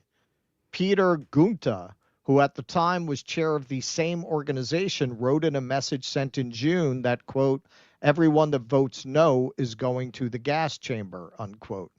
Gunta was referring to an upcoming vote on whether he should become chair of the Young Republican National Federation, the GOP's 15,000-member political organization for Republicans between 18 and 40 years old. The exchange is part of a trove of Telegram chats obtained by Politico and spanning more than 7 months of messages among young Republican leaders in New York, Kansas, Arizona, and Vermont. The chat offers an unfiltered look at how a new generation of GOP activists talk when they think no one is listening. Since Politico began making inquiries, one member of the group chat is no longer employed at their job, and another's job offer was rescinded. Prominent New York Republicans, including Representative Elise Stefanik and State Senate Minority Leader Rob Ort, have denounced the chat. And festering resentments among young Republicans have now turned into public recriminations, including allegations of character assassination and extortion. The 2,900 pages of chats shared among a dozen millennial and Gen Z Republicans between early January and mid-August chronicle their campaign to seize control of the National Young Republican Organization on a hardline pro-Donald Trump platform. Many of the chat members already work inside government or party politics, and one serves as a state senator. That's important to keep in mind because we're going to see J.D. Vance dismissing this as a bunch of kids and their, edgelordy locker room talk. But no, these people have jobs in the Republican Party. They're mostly post-college. I think they're all post-college, actually. In one instance, Walker, who at the time was a staffer for Ort, talked about how a mutual friend of some in the chat, quote, dated this very obese Indian woman for a period of time. Gunter responded that the woman was not Indian. She just didn't bathe very often. Samuel Douglas, a state senator from northern Vermont and the head of the state's Young Republicans, replied to Gunter. In a separate conversation, Gunter shared that his flight to Charleston, South Carolina landed safely. Then he offered some advice for his fellow young Republicans. Quote, if your pilot is a she and she looks 10 shades darker than someone from Sicily, just end it there. Scream the no-no word, Gunter wrote. Douglas did not respond to requests for comment. In a statement, Ort called for members of the chat to resign. Gunter was the most prominent voice in the chat, spreading racist messages, often encouraged or liked by other members. When Luke Mosman, the chair of the Arizona Young Republicans, asked if the New Yorkers in the chat were watching an NBA playoff game, Gunter responded, I'd go to the zoo if I wanted to watch monkey play ball.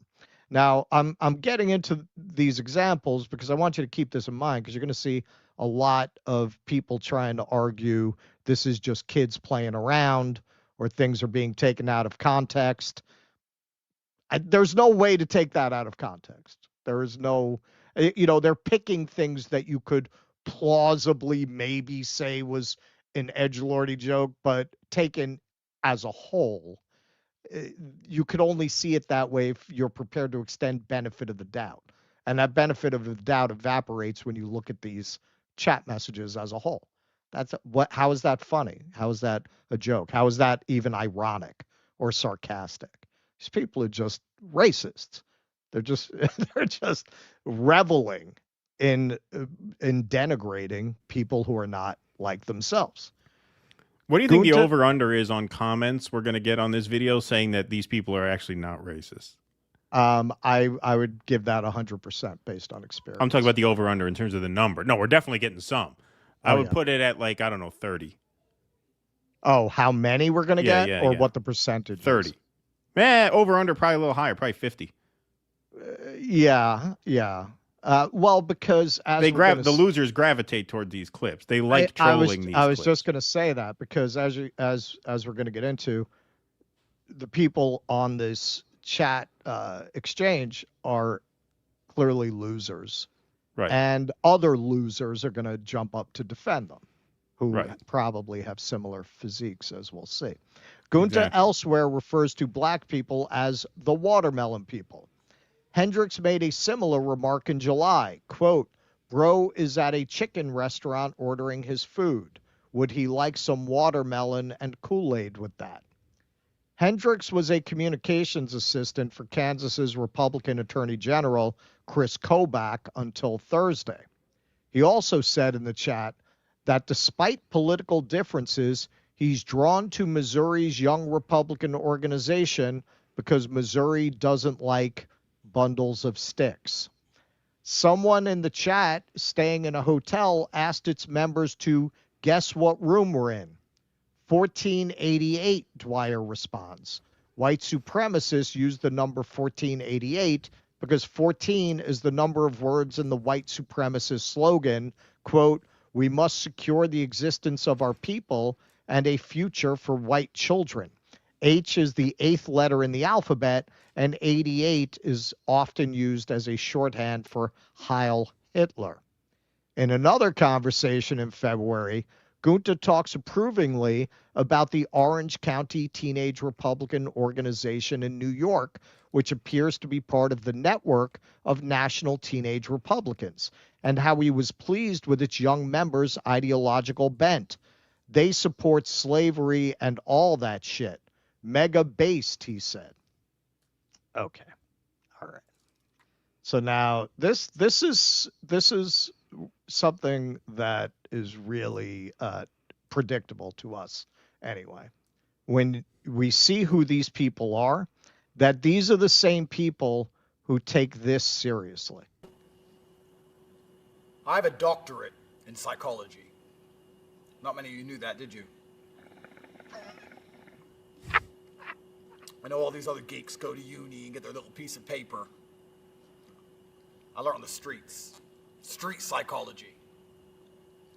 Now, before we continue with this tape speech, I want to address the elephant in the room, which is me squinting. Because it turns out the sun is directly in my face. My cameraman said, "You should move, the sun's in your face." So I figured. That was my guess. Really? Just pretend I'm looking at your bank. Okay. All right. So if you're looking at that as somebody who has it going on, as an example of manhood, if you're watching these guys talking and you think they give a shit about you, if you're looking at Rogan as a model for what manhood actually is, you're probably a big fat fucking loser. That's the way to bet. That's the way to bet. Now, when you look at who these people are, indeed, they're big, fat fucking losers, as you would expect them to be.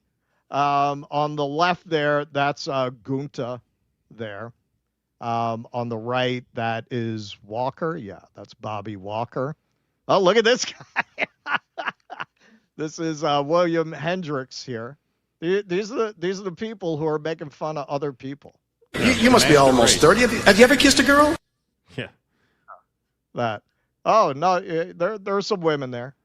All pretty porky, all pretty portly there. Very master race there. Very, yeah. Oh, wow. What perfect specimens. what specimens, what perfect specimens they are. But hey, what kind of strong, confident person would be attracted to a movement that is characterized by this kind of behavior? Hell yeah, let's have a good time today. This in is the most in peace Portland. and love in spite of ice. Guys just, parodying ICE, like America. Right? If you hate brown people, and you are a Nazi, come on, ICE, leave Portland. Oh, here they come. They're not ready for primetime players. Woo! Demolition. Leave him alone. What are you doing? He's talking? What? He's just talking. Whoa. They literally just came out and grabbed a guy who's doing nothing illegal. He's making fun of them. That's Nazi shit. So when you have a Nazi movement doing Nazi shit, you attract Nazis. And what do Nazis tend to be? Losers, failures, weirdos, creeps, because they can't succeed anywhere that decent people would go. They have to go where indecent people would go. They have to go where they're looking for people who are so weak, so broken, such failures that they'll do whatever they're told. That's why people like that are always attracted to fascism. So this is Sunday Girl. If these 4 young Republicans are the Uber mentioned, we all deserve a refund on evolution. Very well said. And Turnbull here.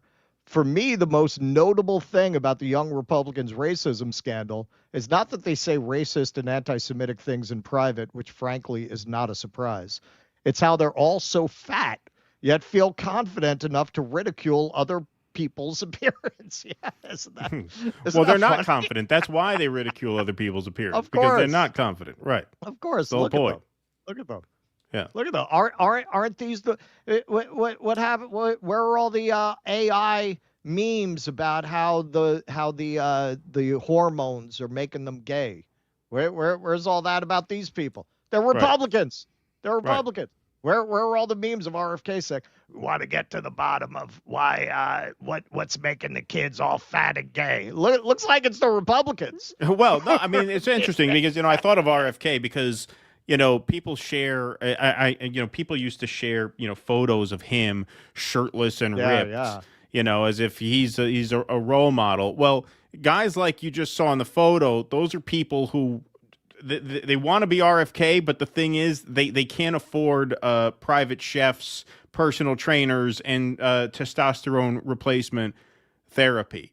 Like, This is how that whole world, that whole manosphere world is such a fantasy. Rogan, too. He's on hormone replacement therapy. He's a multimillionaire. He's got chefs who can cook him all the best food. He could afford to spend 6 hours a day in a gym, and he's on TRT. If Robert F. Kennedy's name weren't Robert F. Kennedy, I don't mean to be mean, he'd probably be fucking dead in a ditch, given that guy and the history and the drugs and all that shit. Yeah, if his name weren't Kennedy, he probably wouldn't even be alive anymore. And like I said, I don't wish that on him. I'm not saying that to be crass, but I'm just saying this is when you are a fucking loser who idolizes people who live at a different strata of society from you, you're just setting yourself up for the kind of failure and self-loathing that then attracts you into these kinds of movements, because you're creating an unrealistic and unattainable ideal for yourself based on a sort of warped celebrity culture that you cannot permeate. And so when you fail to achieve that, you become very bitter and resentful, and that's how you start musing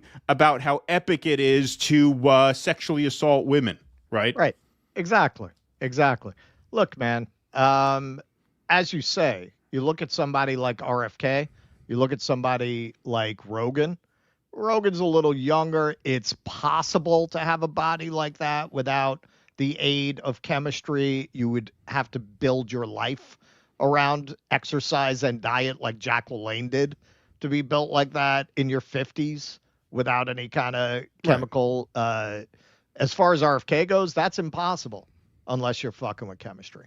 And if you mess with that shit and you don't have their money, you're probably dying of cancer in 2 years. They can afford the kinds of doctors that are going to be able to manage that in a way that's not going to give you a brain tumor.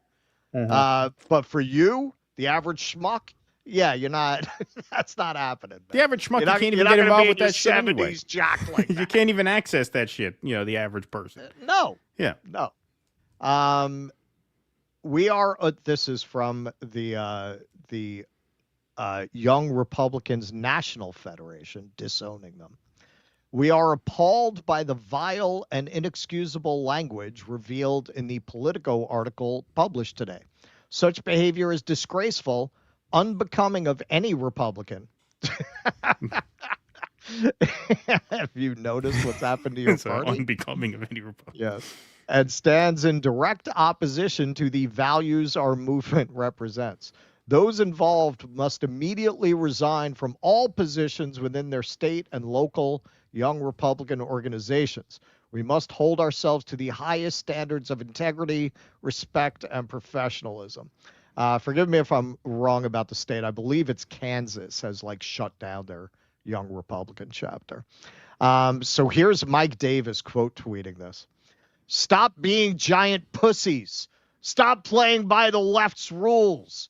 When Democrats force out Virginia AG candidate Jay Jones for his violent threats, then I'll start pretending to care about banter among college students. Okay, now, honestly, I saw this, and I didn't even bother to look into what it is because it's such obvious red herring.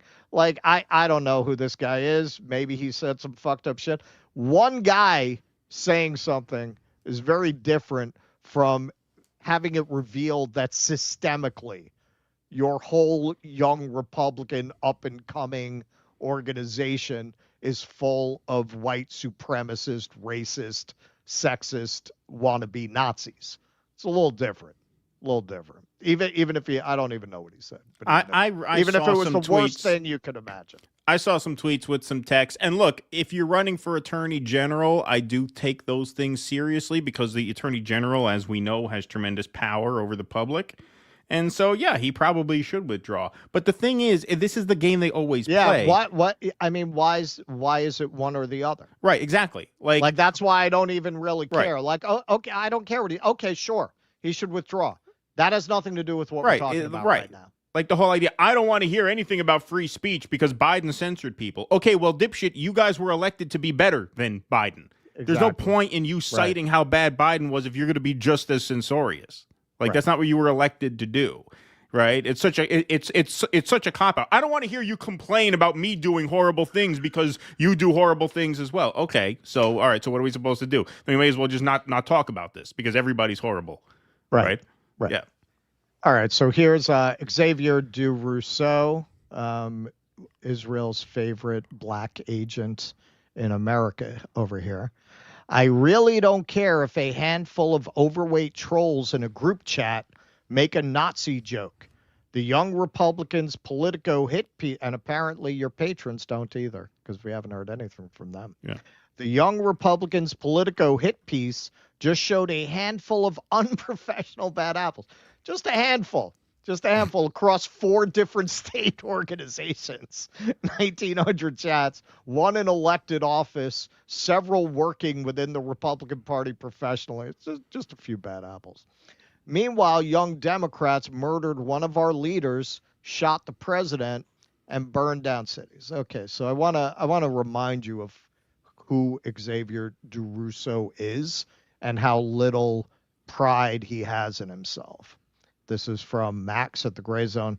DuRousseau vigorously defended his close friend, podcaster Emily Wilson, after she stated that if everyone in the state of Alabama wanted the return of chattel slavery, go ahead. Why do I give a shit? All right, so you think that's an exaggeration or Max took it out of context? He brought the receipt. And I think if everyone in a state wants something, go ahead and have it. So if everyone in Alabama wanted slavery back, you'd be okay with that? Sure. If everyone in the state wants it, go ahead. What do I give a shit? All right. Well, let's go next topic. I'm getting nervous. I just want to clarify. I knew we should have done this over Zoom. That was the same argument that the Confederacy upheld, right? So do you wish that the Confederacy won the war because, according to your worldview, the Union impeded upon the state's ability to legislate? No, but it's an irrelevant argument. No, so you're glad that the Union won? Like, I'm not some, psychopath. Like, I live in LA. I'm not some I would crazy beg to right-wing differ. person. So now you're saying If everyone in the state wants contest something, that point. Sure, let them have it. You agree with the Confederacy? No. But the Articles of the Confederation. All right, we have to move on. We got limited time here. These gotcha moments don't work on me. I'm not a. Okay, Emily, don't get upset. Okay. Don't get upset. So funny. I knew a girl in college named Emily Wilson who was very nice and very politically based. And so when I heard Emily Wilson, I'm like, oh, that rings a bell. And then I watched a video. It looks just like her. It's funny. Oh, really? Yeah. And I'm like, wait, that can't be her, right? No. Okay. All right. It's not. Okay. So a couple of points here. One, look, it's hard for people, particularly, I think, on that ideological side. But, it's true of Democrats too, man, or liberals. It's hard to get ahead because these people are racist. It's hard to get ahead if you're not of, just a straight white person. So you do have certain people like Van Jones, like DuRousseau, who are willing to peddle their skin color to run cover for racists, to run cover for genocide, as Van Jones will, to run cover for a genocidal Biden administration, as he did. And you got DuRousseau here. He knows what his job is. His job is to use his identity, to use his blackness, to cover up for clear white nationalist Nazis like Emily Wilson. That's his role, and he's willing to do it. He's willing to do it. And I promise you, because he doesn't seem stupid, if you were to get him privately being honest, he would say, you know what? My bank account is full. Yeah. That's it. Well, also, the guy's running cover for Israel, calling pro-Palestine people anti-Semites. Here he is, in his own words, shrugging off Nazi supporters. Right. You got guys who are saying Heil Hitler, and he's out there, it's no big deal. But I'm a friend of the Jewish people in Israel, and anybody who thinks it's a genocide is an anti-Semite. I mean, it's just, it's so cartoonish. Well, and this goes back to what we've been saying from day one. The Zionists' alliance with white nationalists is a very, very dangerous proposition for them that they don't want to see. These people traditionally do not like Jews. It is absolutely no surprise that that's how they talk about Jews privately. Of course they do. They always did. They always did. You ever hear Nixon's tapes? He hired Kissinger, but he still talked about Jews pretty much like what you see on this chat. Matt Walsh. You know Matt Walsh is bought and paid for? That he's a fake truth teller? You see how he jumped right on the narrative around Charlie Kirk? Jumped right on that. Oh, it's radical leftist. Went right on board with the Stephen Miller narrative. Oh, we have to dismantle these left terrorist networks. Didn't give any oxygen at all to the fact that the whole thing looked like a setup. Not at all, man. He pushed that culture shit hard. Matt Walsh is bought and paid for. If you actually read that Politico hit piece, you'll see that many of the messages are being taken wildly out of context. For example, the guy who said, I love Hitler, was clearly being sarcastic. It's explicitly meant to be a sarcastic joke. And yet Politico put that quote in the headline of the article, and conservatives are lining up to offer denunciations. How in the hell is anyone on the right still falling for this trick?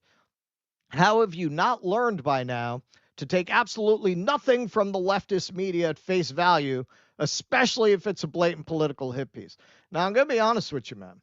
When I first started reading the article, I was definitely open to the idea that this was liberal overreach, that's what I was going to conclude, that it was a bunch of kids being edgelordy because, hey, me and Keaton know a thing or two about dark, inappropriate humor.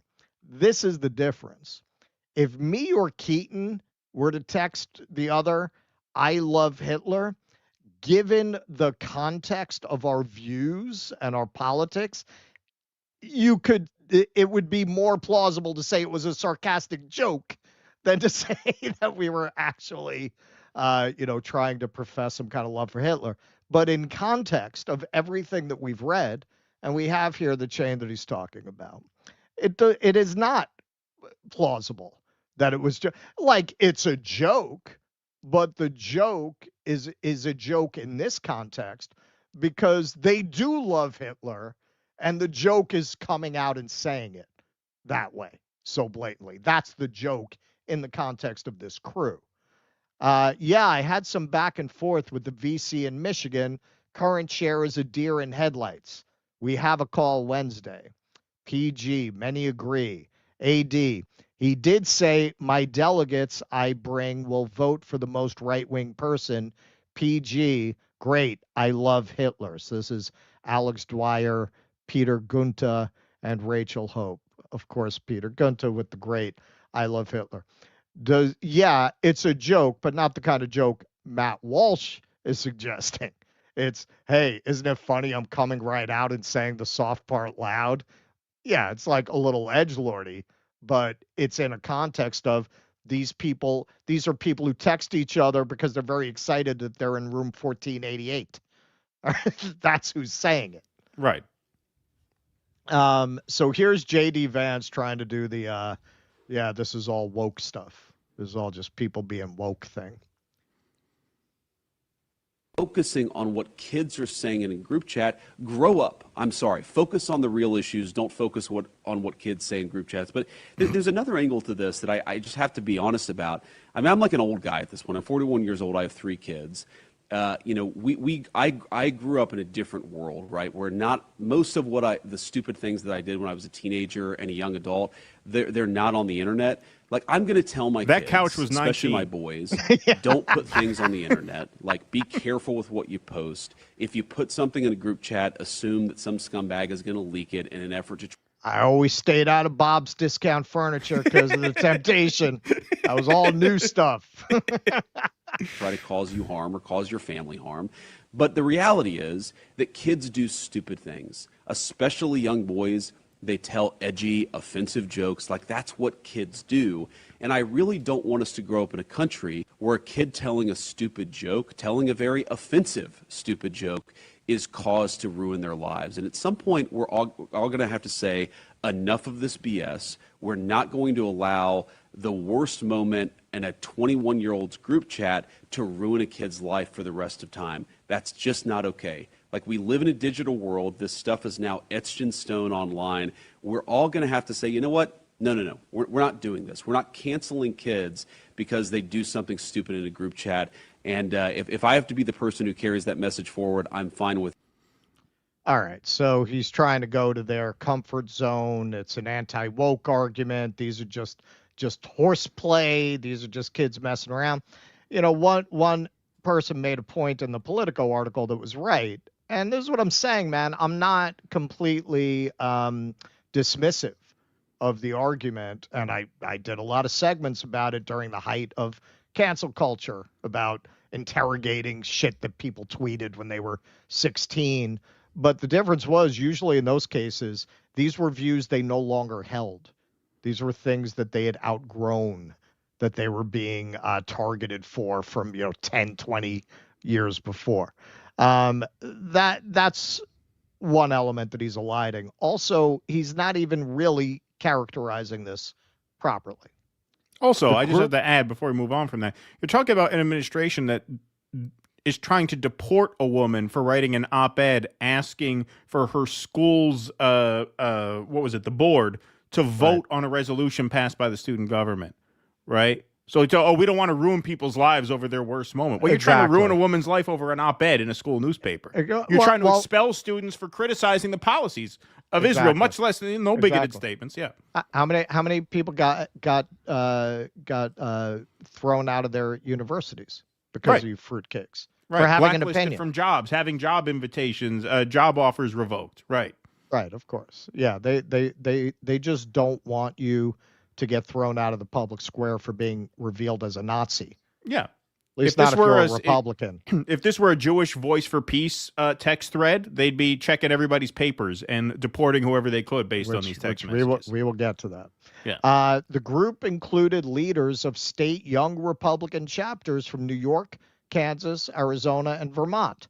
Some members were well established in Republican politics, including one individual in the Trump administration and at least one state legislature. Oh, it's just a bunch of kids. Just juvenile hijinks. Public records reviewed by Mother Jones indicate that 8 of the 11 prominent Republican operatives in the chat range in age from 24 to 35, otherwise known as old enough to know better age. Right. The parent organization, the YRNF, serves members between the ages of 18 and 40. So now, also, this is taking place in a context where this just happened. We're not going to play it because I'm sure we'll get hit with the copyright. Jew me, sue me. Everybody do me, kick me, kike me. They don't care about us. The U.S. Border Patrol's Facebook page posted a video featuring the banned lyrics from Michael Jackson's They Don't Care About Us. Now, understand, they had to go find the unchanged part because they changed these lyrics because Michael Jackson got a lot of backlash when he released this. They went out of their way to get the original lyrics and drop it. So this isn't like they didn't really listen to it. So this is also part of the context. This is why, look, the Zionist Israel thing, this is because you have a lot of wealthy interests that want the genocide in Israel to continue. There's a lot of business to be done in Gaza. They want to develop Gaza Riviera. Also, as RFK said, it's our aircraft carrier. That doesn't mean they like Jews. Christian Zionist was racist from the beginning. Christian Zionism predates the Jewish Zionism that led to the modern founding of Israel starting in the mid-19th century. That goes back to really to the 18th century, Lord Shaftesbury, and part of the idea was always get the Jews over there. Get the Jews over there. It's a win-win. We don't have to live with Jews, and they can act as our agents in that region. That was always the idea. They don't, as a whole, actually like Jews. It is no surprise that you would have young Republicans picking up on that message. Look at this. The U.S. Border Patrol dropped this video. Again, there's no way there's like they didn't really listen to it. They would have had to go out of their way to get that version of the song. This is Shalel Ben Ephraim.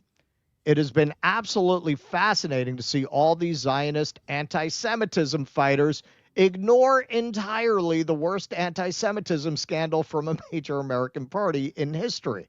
Even the ADL has not addressed it.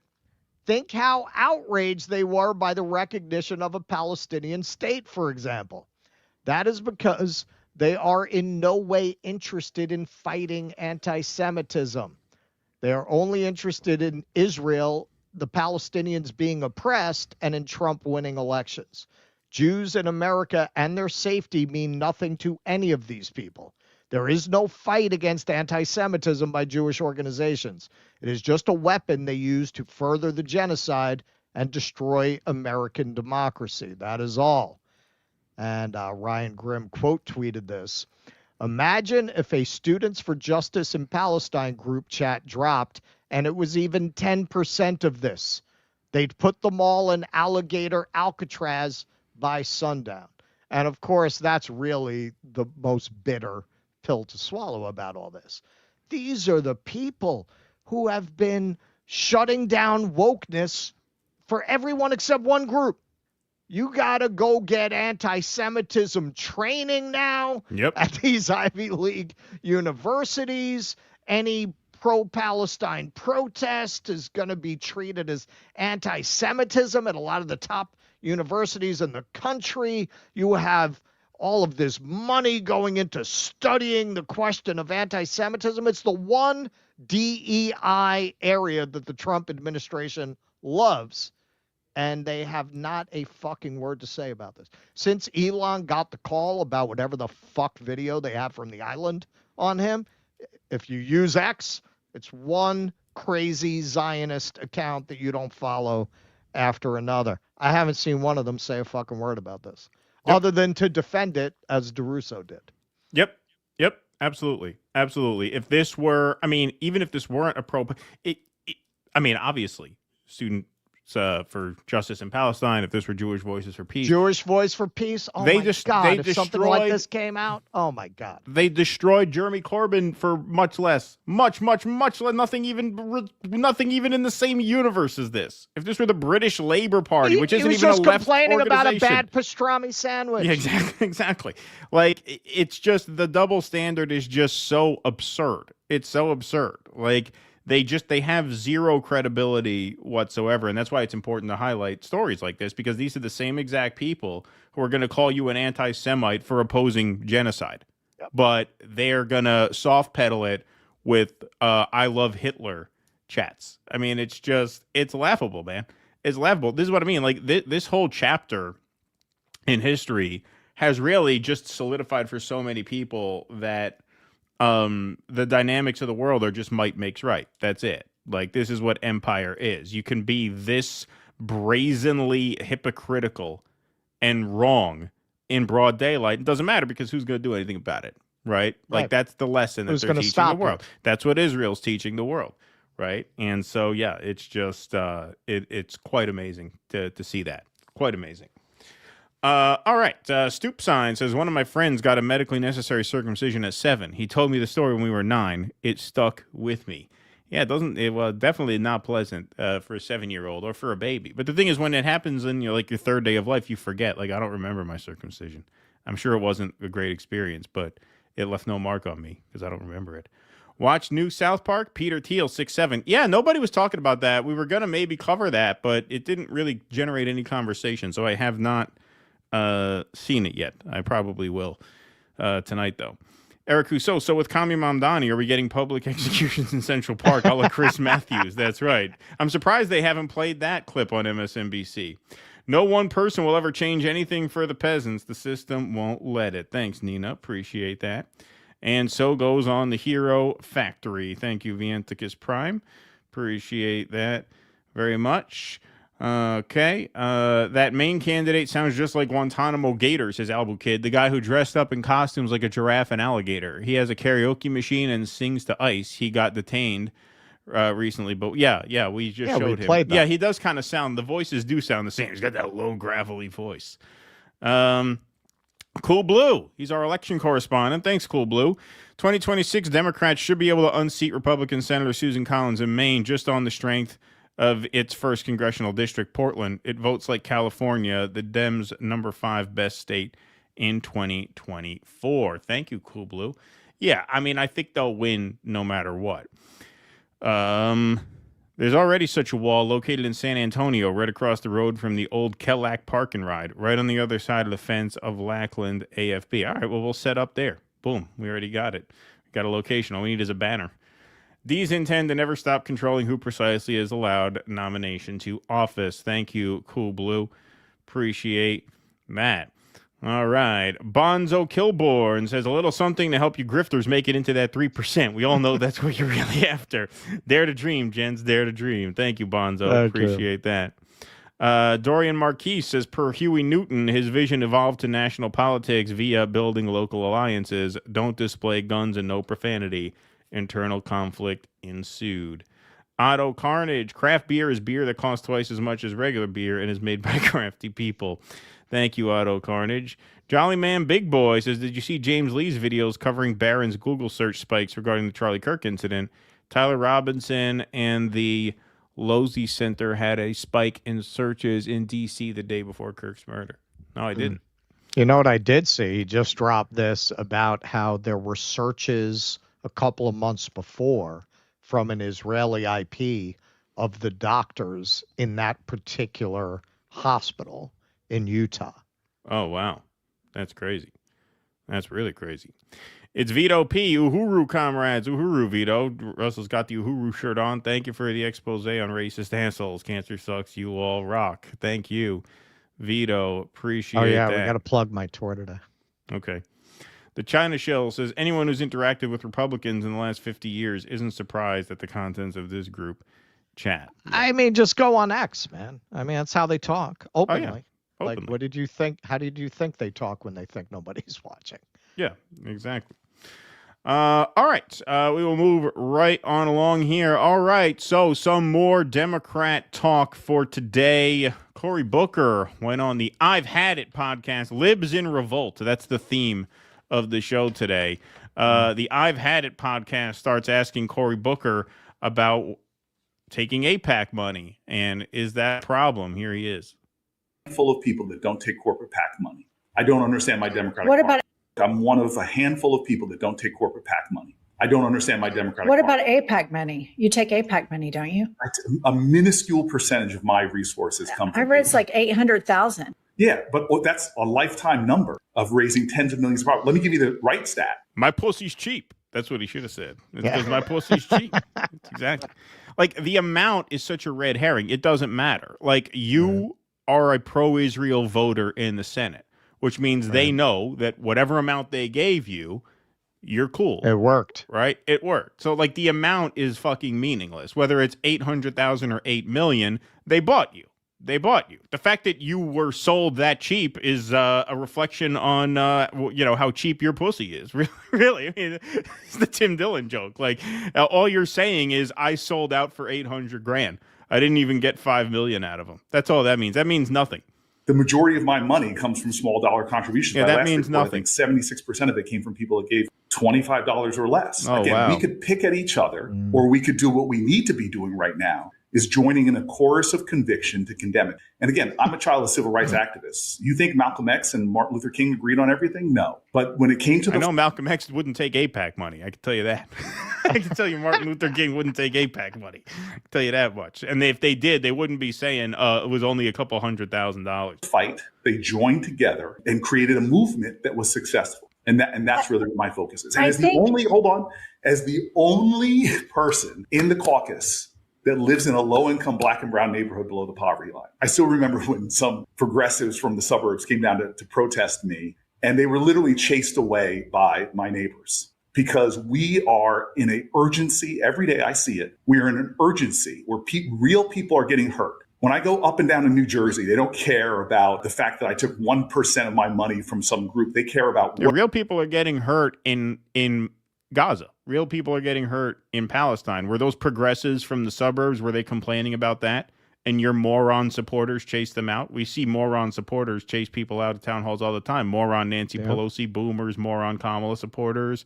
What does this mean exactly? Nothing. What are you doing to restore my health care? I think the Democratic base feels like there is a disconnect. We hear you, like when you did your 25-hour speech, I was like, go, Corey. I love this. That is amazing. And See, then this is how you know you're talking to a stupid lib who was impressed by his 25-hour And you're speech. losing her. And you're losing her. So like when they start being like, wait a minute, no, this is no good, that's how you know your whole operation has completely imploded.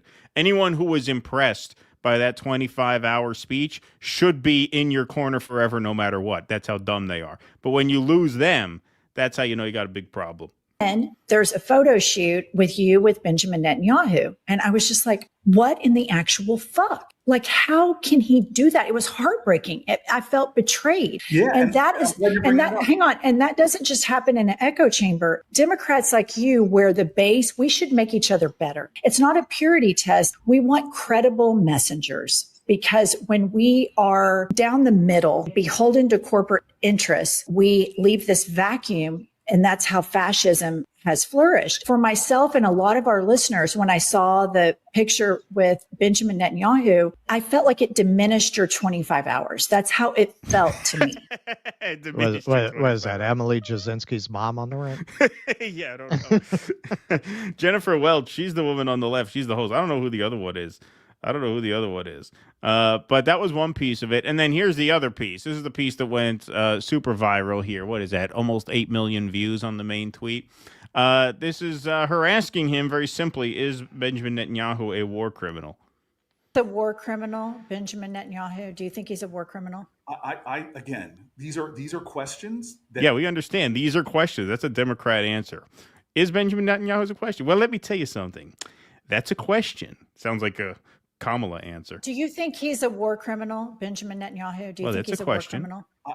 Again, these are questions Yep. that a lot of people think are the important litmus tests that are loaded and hot. My urgency is to be an effective Loaded and leader hot. Listen, we're not talking about Rabbi Shmuley here. Stay focused, okay? Stay focused. Stay on me. I know you're friends with the guy, but he's not the topic of conversation right now. So enough about loaded and hot.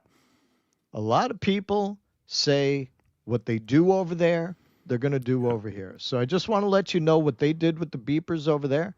A lot of us in Congress woke up with a beeper installed in our rectums. Yeah. And exactly. we're not prepared to find out what's going to happen when those beepers go off. Yeah. Loaded and hot. My urgency is to be an effective leader in bringing an end to this crisis. And I get these questions all the time that to me undermine my urgency.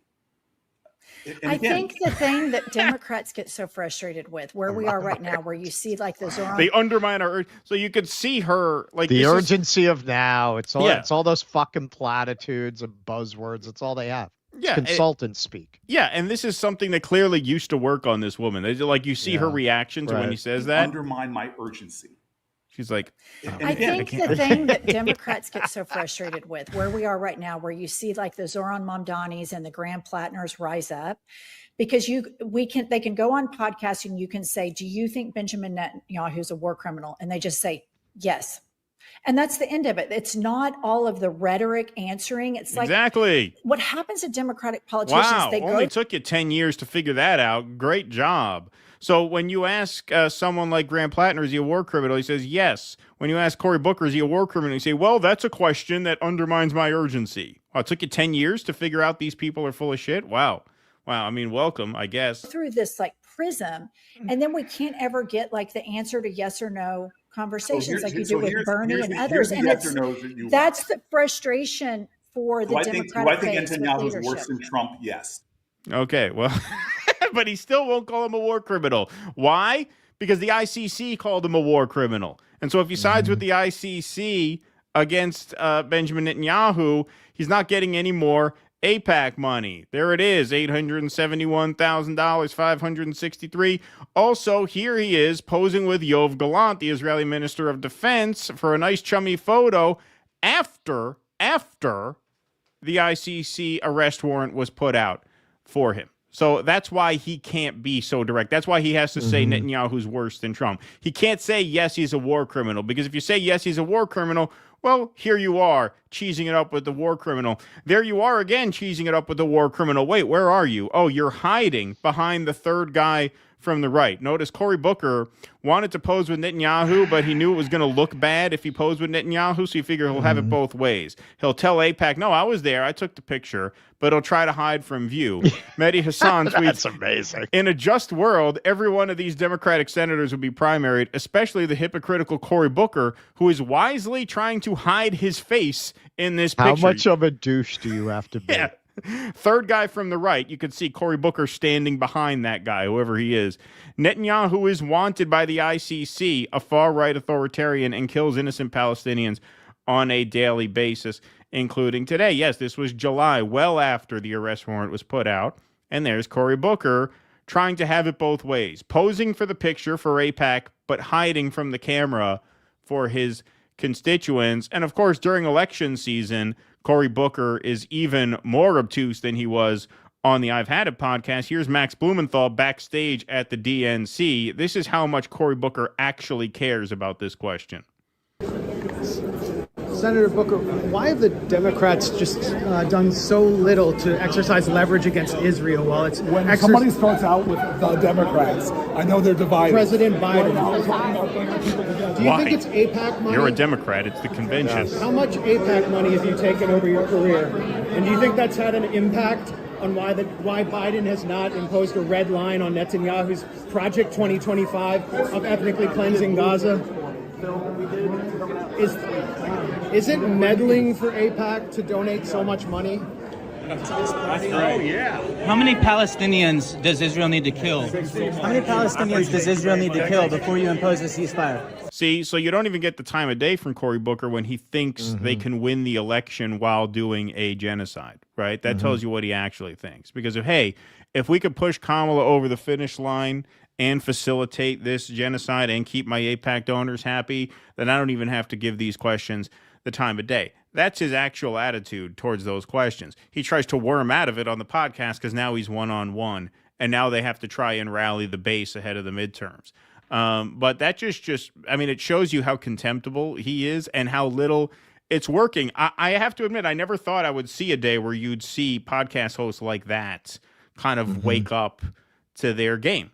Right. But, look, it's a pleasant surprise. I'll happily eat it. Like there does seem to be a revolt amongst the wine mobs. We saw that here, and we also saw it in response to the rat fucking of the Maine race, where, Schumer's trying to insert this 79-year-old, and rank and file libs in good standing are rejecting it.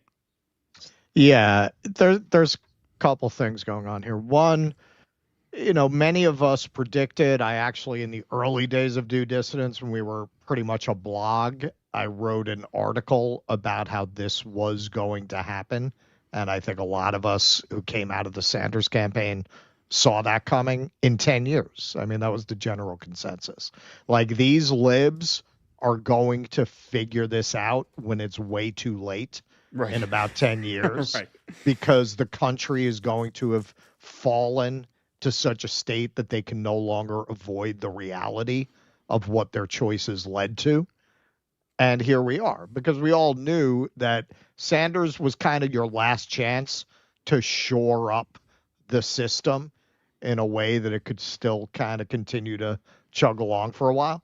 And that if you didn't get those kind of left populist reforms, you were going to get right populism, and the wine moms were not going to like that.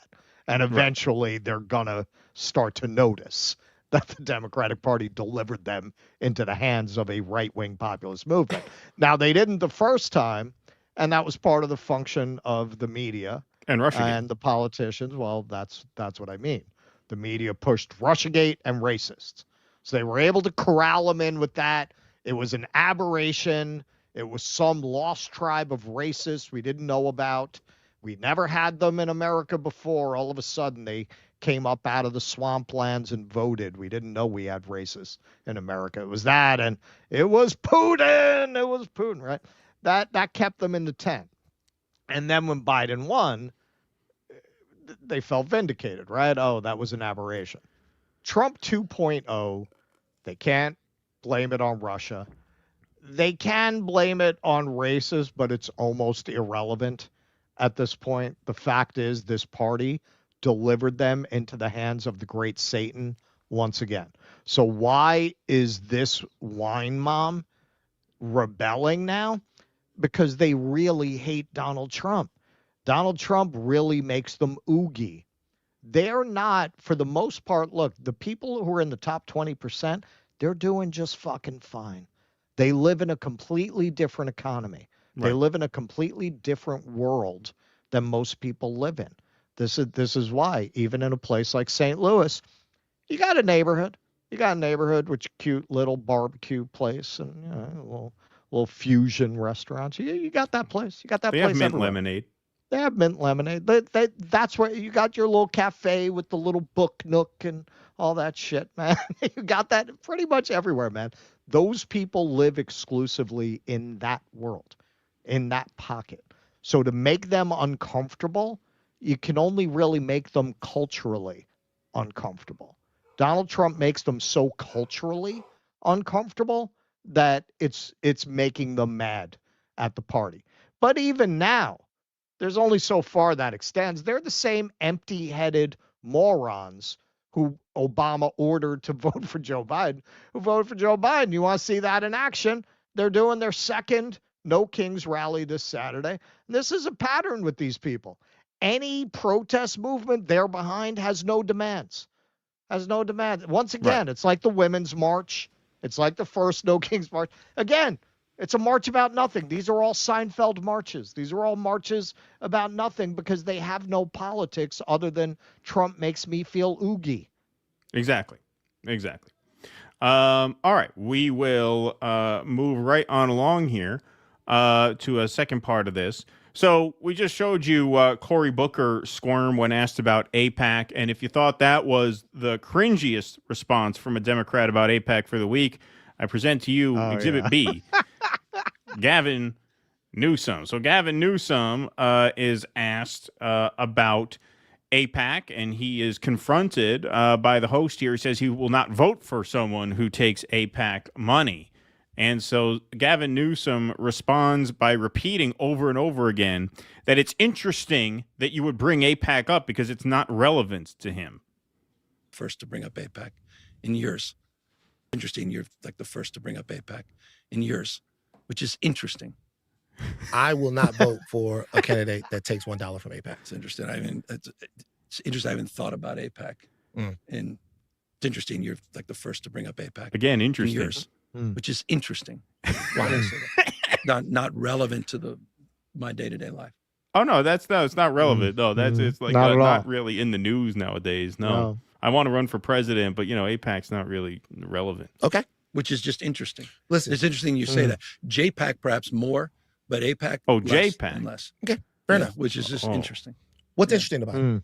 That it's just interesting as you bring up AIPAC that it hasn't been part of. I'm just reflecting quite openly and honestly. It hasn't been part of the day. Oh, sure you are. The only reason why I ask is because with that, what I'm talking about is lobbying in and of itself. Yeah, that was worse than Cory Booker. That was even worse than Cory Booker. Wow. So let's just talk about JPAC a little bit, because he talked about, AIPAC is not really relevant. Maybe JPAC, but not AIPAC. Well, Chris Minahan says JPAC is the Israel lobby's AIPAC just for California. So JPAC is AIPAC. And if you think JPAC is bad, wait till you meet KPAC. They're the really bad ones. Governor Newsom just last week signed JPAC-sponsored bill AB 715 into law to mirror the Trump administration and ADL's anti-Semitism crackdown at the state level. The bill establishes an anti-Semitism czar to oversee all K-12 public schools and aims to suppress criticism of Jews and Israel as a form of discrimination. JPAC last week boasted that the 72 Jewish organizations who lobbied in support of AB 715 amounted to the largest coalition of Jewish organizations to ever support a California bill. AIPAC and JPAC is a distinction without a difference. For more on this law, here is Janine Eunice being interviewed. She tells us a little bit more about this law that JPAC pushed through. Basically, this law prohibits, it penalizes districts that don't stop teachers from being anti-Semitic in school. And it defines anti-Semitic according to the IHRA definition, which, if anyone's ever heard me talk before on this subject, knows includes criticism of Israel and Zionism and various things like that. So this law basically incentivizes schools to punish teachers for anything that deviates from the Zionist line. The people who lobbied for this law were hardcore Zionist groups. So basically the same thing that Trump is trying to do with the Ivy Leagues, which is muscle in these, very manipulative, or I should say, muscle in these draconian policies based on very manipulative interpretations of what constitutes anti-Semitism. So that's JPAC. That's what they do. So I like this take on this. This is my favorite. So Arrow Ace on Maine says, Democrats think that they lost in 2024 because they didn't do enough podcasts. So now they're running the left-wing podcast gauntlet and getting destroyed because the real problem is that they're incredibly out of touch with the base and refuse to bridge the gap.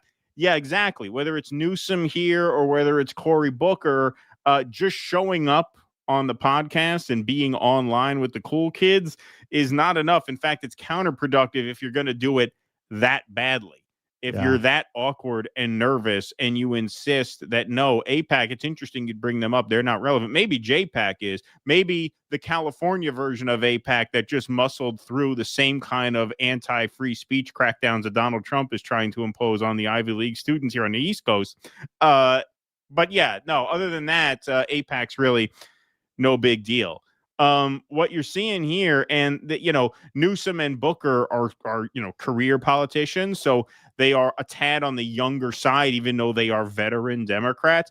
The people who have been around for a while just look completely rusty and unprepared and out of touch and flat-footed, whereas the new guys, whether they're Platner or Mamdani or even some of the other guys who are still kind of lousy on this issue, like John Ossoff, even they seem to be just more confident. It seems like people who have been around for a while, like the Democrats who have been prominent figures for like 10 years or more, seem just completely lost. They seem completely confused as to how to handle this sea change within the party, where now you're seeing just support for Israel absolutely plummet amongst Democrat rank and file voters. And Newsom, Booker, they have absolutely no clue how to handle this. Gavin Newsom is usually smoother than that. They threw him some pitches on his little conservative tour. Maybe he was more prepared for those, although you have to ask at this moment, how the fuck do you not have a prepared answer for AIPAC? Yeah. Like, how could you not see that coming? It seems like where he wanted to go was kind of like an implication that there was something anti-Semitic about it, or Right. that there was some kind of weird obsession with an irrelevant topic to bring it up, which again is kind of an anti-Semitism application assertion. That's where he wanted to go, but he realized it would be even worse than what he was doing. Right. So he just kind of had the Kirk versus the robot moment. Does not compute, does not compute, does not compute. Help me, help me, help. Right. Interesting. Yeah. Well, the conundrum is that, and this is why, look, 2028 is going to be a tough year for the Democrats to win the presidency because their base is so fervently anti-Israel at this point, right, that in order to have any kind of base turnout, they're going to have to move pretty far left on that issue, which means they are going to lose a lot of establishment support when it comes to donations and corporate money and PAC money and stuff. And the problem with the Democratic Party, and this goes back to, we learned this, during the Sanders campaigns, they don't trust the people. They don't trust popular support. They don't believe in mass politics. So if they have to choose between, okay, in order to make the base happy, we have to take a harder line against Israel, but if we do that, we lose the big donor money, that puts them in an impossible position because they don't trust the people. They don't like the people. They don't actually believe in democracy. So they don't want to take a leap of faith that the people will show up for them. They have contempt for the people. It was once said about Bill Clinton that he doesn't believe that people actually agree with him. He always felt like he had to manipulate people into voting for him because he just doesn't trust that people actually agree with what he says. And that's been the MO of the Democratic Party ever since. We have to figure out a way to rhetorically massage people into voting for us because we just have this sense that they don't like us. And when you have a sense that people don't like you, what do? You act in a way that makes people not like you. Right. Same thing. And that's true. That's like a human nature thing. That's a human behavior thing. The Israelis, the same way. They're fucking paranoid lunatics who have it in their head that the world hates them because the world hates Jews. And so what do? They act in a way that makes the world hate them. Right. Like if you believe people feel a way about you, you will make them feel that way about you. Right. And that's the way the Democrats operate. And so can they actually abandon Israel to the extent they'd have to win a national election? I don't know, man. I don't think so. I think it's going to be very difficult for that reason. Yeah, well, if you go back and you look at that DNC chair race, it's just so clear that there's nothing there to build on. Like you have to burn that whole party to the ground and start again. There's just nothing there to work with. Right. Exactly. Munster, thanks for the super sticker. Appreciate that very much. Dorian Marquis says, remember Ronald Reagan's leaked authenticated 40-plus year phone call with Nixon calling Africans monkeys. Yeah, the young repukes are in legacy mode. There you go. SASR 78 says that last message was from the beginning of the stream. Y'all are the best on the internet. Thank you. Thank you. Russell, you must read Paul Thoreau before China. Thank you, Crow's. Which one? Yeah, got to see which book. Michael Castillo gifted a membership. Thanks, Michael Castillo. That's very cool of you. Dude's lying. He moved into that district for show. Which one? Oh. Which district? Cory Booker endorses urgency adult. Oh, I think he's talking about where Booker lives. Oh, okay. Yeah. I mean, well, he's a senator, but yeah, interesting. Yeah, I mean, that's probably true. I mean, he's got money. The guy's not broke, obviously. All right. Why don't we get a plug in for your tour here? All right. So this is coming up next Saturday. We have 15 tickets left. So get them while they're hot, at least last time I checked. So this will be 7 o'clock next Saturday. It will probably be the last time you'll be able to catch me doing a tour for quite a while, because I am not planning on being in the country on St. Patrick's Day. That's the other tour that I usually do once a year. So this is my macabre Halloween tour. Rather than ghosts, I'm going to tell you 100% true stories about the Weather Underground bombings, MK Ultra, horrific murders, and just all of the weird, macabre facts about Greenwich Village. It's the same neighborhood people tend to do ghost tours through, but I do something a little different. So if you want to catch me live practicing my old craft, get tickets while they're available. It will probably sell out in the next few days. Unmute your mic, my brother. Unmute.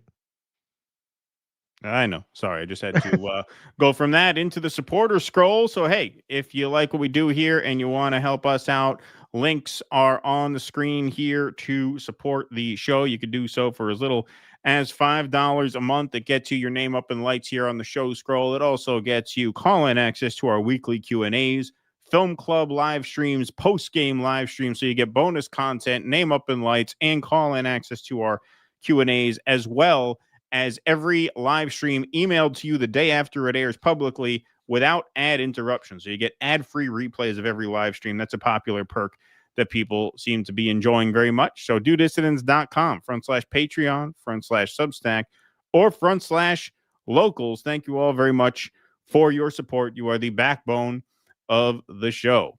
Eric Rousseau says these Republicans look like they are South African refugees. Exactly. Yes. Those are the Afrikaners that they brought over. Refugees from the genocide. Yeah. Exactly. China Shill says you're right. If RFK wasn't a Kennedy, he would have OD'd in some disgusting trap house in San Francisco like hundreds of less deserving people do every day. But, you know, bootstraps. Exactly. Yep. Yeah. Nocturnal Human says, remember, Republicans were also canceling people for comments about Charlie Kirk, whether they were disrespectful or not. Yep. Borat throwing you down the well. That's right. Xander Barkov, the post-World War II establishment is so against even the most milquetoast of progressive reform. JFK was no revolutionary, but even he was a threat in that respect. Absolutely. I see. I almost want to go see this just to review it. There's a play coming to New York, Truman versus Israel, but the spin on it is that Truman had to overcome his racism to support the state of Israel. It's a pro-Israel perspective on it. Wow. Xander Varkov. Oops, sorry. Got that one already. Abiding says Sweet Home Yerushalayim is quite the banger from Huckabee Rock Band. When you add 350 nuclear bombs to that, as Nick would say, we're cooked. Exactly. Ravid Laz says Cory Booker actually brought to you by Shmooly Lube. Shmooly Lube, fucking your politicians and in turn you in the ass. Thank you, Ravid Laz. Aggressively Lazy says, thanks for the $10. Barley, hops, yeast, and water. Craft beer is beer you make yourself. Cheers. Thank you, Aggressively Lazy. Appreciate that. All right, we'll move right on along to Greta. All right, so we're getting accounts now from people who survived. Fortunately, they all survived, but endured the imprisonment in Israel from the flotilla. This is Lila Hergazi. I don't know for sure, but I'm pretty sure that she is Jewish, as are everybody in this segment, except for Greta Thunberg. And this is something that she describes that almost all of the prisoners that I've seen talk about this, if they talked about it at length, describe this banner that you could see from the cells. I want everyone to know about a banner that was hung up in the women's prison in the yard. It's likely an AI-generated image. It shows the ruins of Gaza, rubble on one side, rubble on the other side, and then through the rubble, there's like this path where I'm presuming that Israeli soldiers are the ones walking through it. It's kind of hard to tell because it's like an aerial view. It's like this weird, hopeful sky, like a new dawn kind of sky, if you can imagine this. And in Arabic, on the banner, it says, the new Gaza. And then, of course, underneath this banner, there's like a giant Israeli flag in the yard. They want Palestinian hostages to see this when they're detained. And obviously it's in Arabic for a reason. They've been saying the quiet part out loud for so long. So if this doesn't show you that It's never been about Hamas. It's never been about hostages, Israeli hostages. It's never been about any of the things that they say it's about, and that it's only an attempt to ethnically cleanse Palestine. Here's your evidence. Obviously, I was in prison, so I can't show you a picture of this banner, but it was there. Yeah, we know it was there because literally they all describe this banner. Everyone I've seen talk about this describe this banner. So this is a little bit of Noah Avishag Schnall.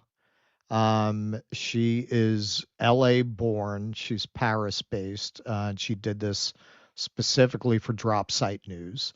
And she has a black eye, man. You know, she talks about how she was assaulted. Flotilla member who upset the Israeli guards was subjected to twisted and tightened handcuffs, and some received beatings. I was hung from the metal shackles on my wrists and ankles and beaten in the stomach, back, face, ear, and skull by a group of men and women guards, one of whom sat on my neck and face, blocking my airways. Many comrades, understandably, do not want their identity made public when recounting this treatment. During the evening, the men were tormented by guards with attack dogs and guns. The women were threatened with pepper spray. Our cell was awoken with threats of rape. Okay. World's most moral army. Yeah, what if like Cubans treated Americans this way, or Venezuelans We'd treated invade. Americans this way? We'd invade. So this is from Zateo, from Mehdi Hassan's media organization. This is testimony from David Adler, another flotilla member. As one of the few Jews on the mission, they found me, asked me if I was Jewish, ripped me by the ear, threw me in front of the Israeli flag to sit away from the whole group that was sat, hundreds of us, on our knees and heads down, for Ben-Gvir to show up and come yell at us in our face that we're terrorists. And so we were treated. So from that moment, we were strip searched and zip tied and blindfolded and sent to this detention camp without any kind of process. We were basically not allowed to speak to lawyers. Most people didn't speak to lawyers and would not speak to lawyers. We still haven't spoken to lawyers the whole time. We were disappeared into the Negev desert for 3 days without any confirmation from the US government that we were even alive. I don't like, speaking as a Jew, but like it bears repeating, the anti-Semitism that we endured at the hands of the state of Israel was so wild. Like it was, it's so important that we change the narrative on the idea that the state of Israel is some kind of, birthright or land for diasporic Jews to come home to. We were treated like, obviously Palestinians are considered to be the most dangerous thing that they need to either deny or destroy. But an unfaithful Jew to this Netanyahu government is considered to be like, so threatening to them that we were given this special interrogation by Ben-Gvir and the other Jew that was with me in the cells, who was suffering from severe medication withdrawals, who was begging day in and day out for a medic, was denied the most basic access to that medic. I don't want to name him without him being able to name himself, but begging. I mean, you could hear his cries every single morning, day and night. You could hear his suffering, and they basically, the guards of this facility just said, yeah, in your dreams, we'll be with you. Yeah, and this is, I've taken in quite a few of these accounts now, and they're very consistent. They're very consistent about the denial of water, denial of food, taking away everyone's medication. This is common themes. The Jews in particular all describe this, where they identified them as Jews and grabbed them by the ear and dragged them off separately. So this is part of why it is so difficult to persuade most Jews who are inculcated with Zionism to turn against that, because it has such social ramifications. Very often you'll be cut off by your family if you turn against Zionism. You have to understand, these people are so fucking brainwashed that is like their kid became a Nazi. Like it really is in their mind, like their kid joined the Nazi party. It's like their kid is dead. It's like a death in the family. That's why I had one friend, I showed her Tantora and it opened her eyes. I talked to her a few months later. She was worse than she was before. And I could tell because she starts talking about her grandparents and her parents and what they told her. Yeah, man. It's very hard for people if they're given a choice between being, as social animals, we have an instinct not to want to be exiled, right? And so if you're getting from your community that you're going to be exiled, if you take this position, you're very incentivized to use inductive rather than deductive reasoning and just accept the spin on reality that they give you. Because the option of pursuing the truth, I am sure what happened to this friend of mine is she floated these ideas to her family and she got what you would get from most Jewish families if you start expressing sympathy for the point of view that Israel is a genocidal apartheid state. And she ran in the other direction, man. She didn't want to lose her family. And very often you're put in that position. That's your choice, man. But the point he made there is great. That's fucking anti-Semitic. I thought you liked Jews. Of course. What, you only like Jews if they love Israel? This fucking what does that have to do with it? What does that have to do with it? Is it that is literally the definition of blood and soil. Blood and soil. That's fascism. It's fascism, sunshine. That's not a religion. If to be a part of this religion, you have to be committed to a particular piece of soil, that's not that's fascism. That's Of course. fascism. Of course. Yes. Yes. They're imposing an ideology on members of the group too, because they have special contempt for the members of the group who stray, right? That's why they ask that question.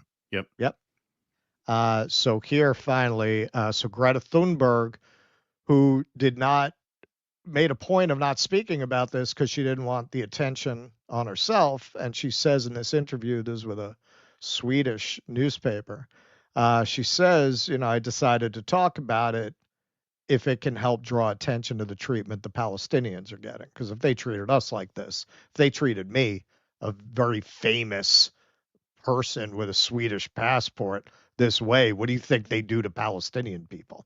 So it was on that she decided finally to tell people what happened to her. Greta Thunberg wants to highlight the 500-strong crew of the 42 boats that made up the flotilla. Teachers, doctors, researchers, students, parliamentarians, small business owners. The youngest was 18, the oldest 78. They were all people with different life stories. She tells the story about Jewish participants she got to know who touched her particularly deeply. Several had grown up in very pro-Israel families. They left everything behind and went, risking their lives and standing up so that what is happening in Gaza would not happen in their name. But in several cases, this caused their families to break off contact with them. This is in her words, when I'm about to get off the boat, there are a bunch of police officers waiting for me. They grab me, pull me to the ground, and throw an Israeli flag over me. They dragged me to the opposite side from where the others were sitting, and I had the flag around me the whole time. They hit and kicked me. Then they ripped off my frog hat, threw it on the ground, stomped and kicked it, and kind of threw a tantrum. They moved me very brutally to a corner that I was turned towards. A special place for a special lady, they said. And then they had learned Lila Hora, little whore, and Hora Greta, whore Greta in Swedish, which they repeated all the time. Now these are fucking, grown ass military people beating up on a very slight, slender 22-year-old girl like this. Every time someone looked up, world's most moral army, people. Every time someone looked up from the ground, they were knocked back down to the ground. Greta and the other Swedes recount. In the corner where Greta was sitting, the police placed a flag. Quote, the flag was placed so that it would touch me. When it fluttered and touched me, they shouted, don't touch the flag, and kicked me in the side. After a while, my hands were tied with cable ties very tightly. A bunch of guards lined up to take selfies with me while I was sitting like that. They took my bag and threw away everything they interpreted as being related to Palestine. They took every item and stared into my eyes while slowly cutting them up with a knife while 10 people took selfies. Suddenly, the far-right minister, Ben-Gvir, entered the area and stood in front of everyone, Greta recounts. He shouted, "You are terrorists. You want to kill Jewish babies." Those who shouted back were taken aside and beaten. They were thrown to the ground and beaten. But I could only see it out of the corner of my eye, because every time I lifted my head from the ground, I was kicked by the guard standing next to me. Greta was then taken into a building to be searched and undressed. Quote, "The guards have no empathy or humanity, and they keep taking selfies with me. There's a lot I don't remember. So much is happening at once. You're in shock. You're in pain, but you go into a state of trying to stay calm." Suddenly, she is dragged into a cleaning closet where she is forced to her knees. Greta describes endless meetings with officials who wanted her to sign papers stating, among other things, that she had entered Israel illegally, which she refused to do. Her hands were then tied together again with cable ties. She was blindfolded and placed in a small cell inside a car where she spent a cold night with other prisoners. She was driven on to the prison. Outside, she was forced to take off her clothes again, she says. It was mockery, rough handling, and everything was filmed. Everything they do is extremely violent. People's medications were thrown into the trash can in front of their eyes. Heart medication, cancer medication, insulin. And she describes the same thing that the others have. Inside the prison, there is a large picture covering one wall showing a bombed out Gaza and people fleeing with text in Arabic, "The New Gaza," next to a large Israeli flag, she says. They receive hardly any food and no clean water during their entire captivity, but are forced to drink from the tap in the toilet sink where something brown flows. Several became ill. Quote, "You felt that you couldn't afford to cry because you were so dehydrated. It was so hot, like 40 degrees. For us barbarians, that's 104. We begged the whole time, 'Can we have water? Can we have water?' In the end, we screamed. The guards walked in front of the bars the whole time, laughing and holding up their water bottles. They threw the bottles with water in them into the trash cans in front of us. At one point, around 60 people were put in a small cage outdoors in the middle of the sun, according to several participants of the flotilla. Most of them did not have enough room to sit down. Quote, "When people fainted, we banged on the cages and asked for a doctor. Then the guards came and said, 'We're going to gas you.' It was standard for them to say that. They held up a gas cylinder and threatened to press it against us." Now, if that does not show you how the abused became the abuser, and how basically these are a bunch of mostly Ashkenazi Eastern European Jews, about as Middle Eastern as Kid Rock, who kind of like what how Coppola described the filming of Apocalypse Now. They went out into the desert with too much money and too much equipment and slowly went insane. That really paints a picture of that. They're recreating this mythologized trauma that is the underlying origin story, much more than the Bible that they hide behind. It's the real mythological origin story of this state. During the nights, guards regularly came by and shook the bars, shining flashlights, and several times at night they came in and forced everyone to stand up.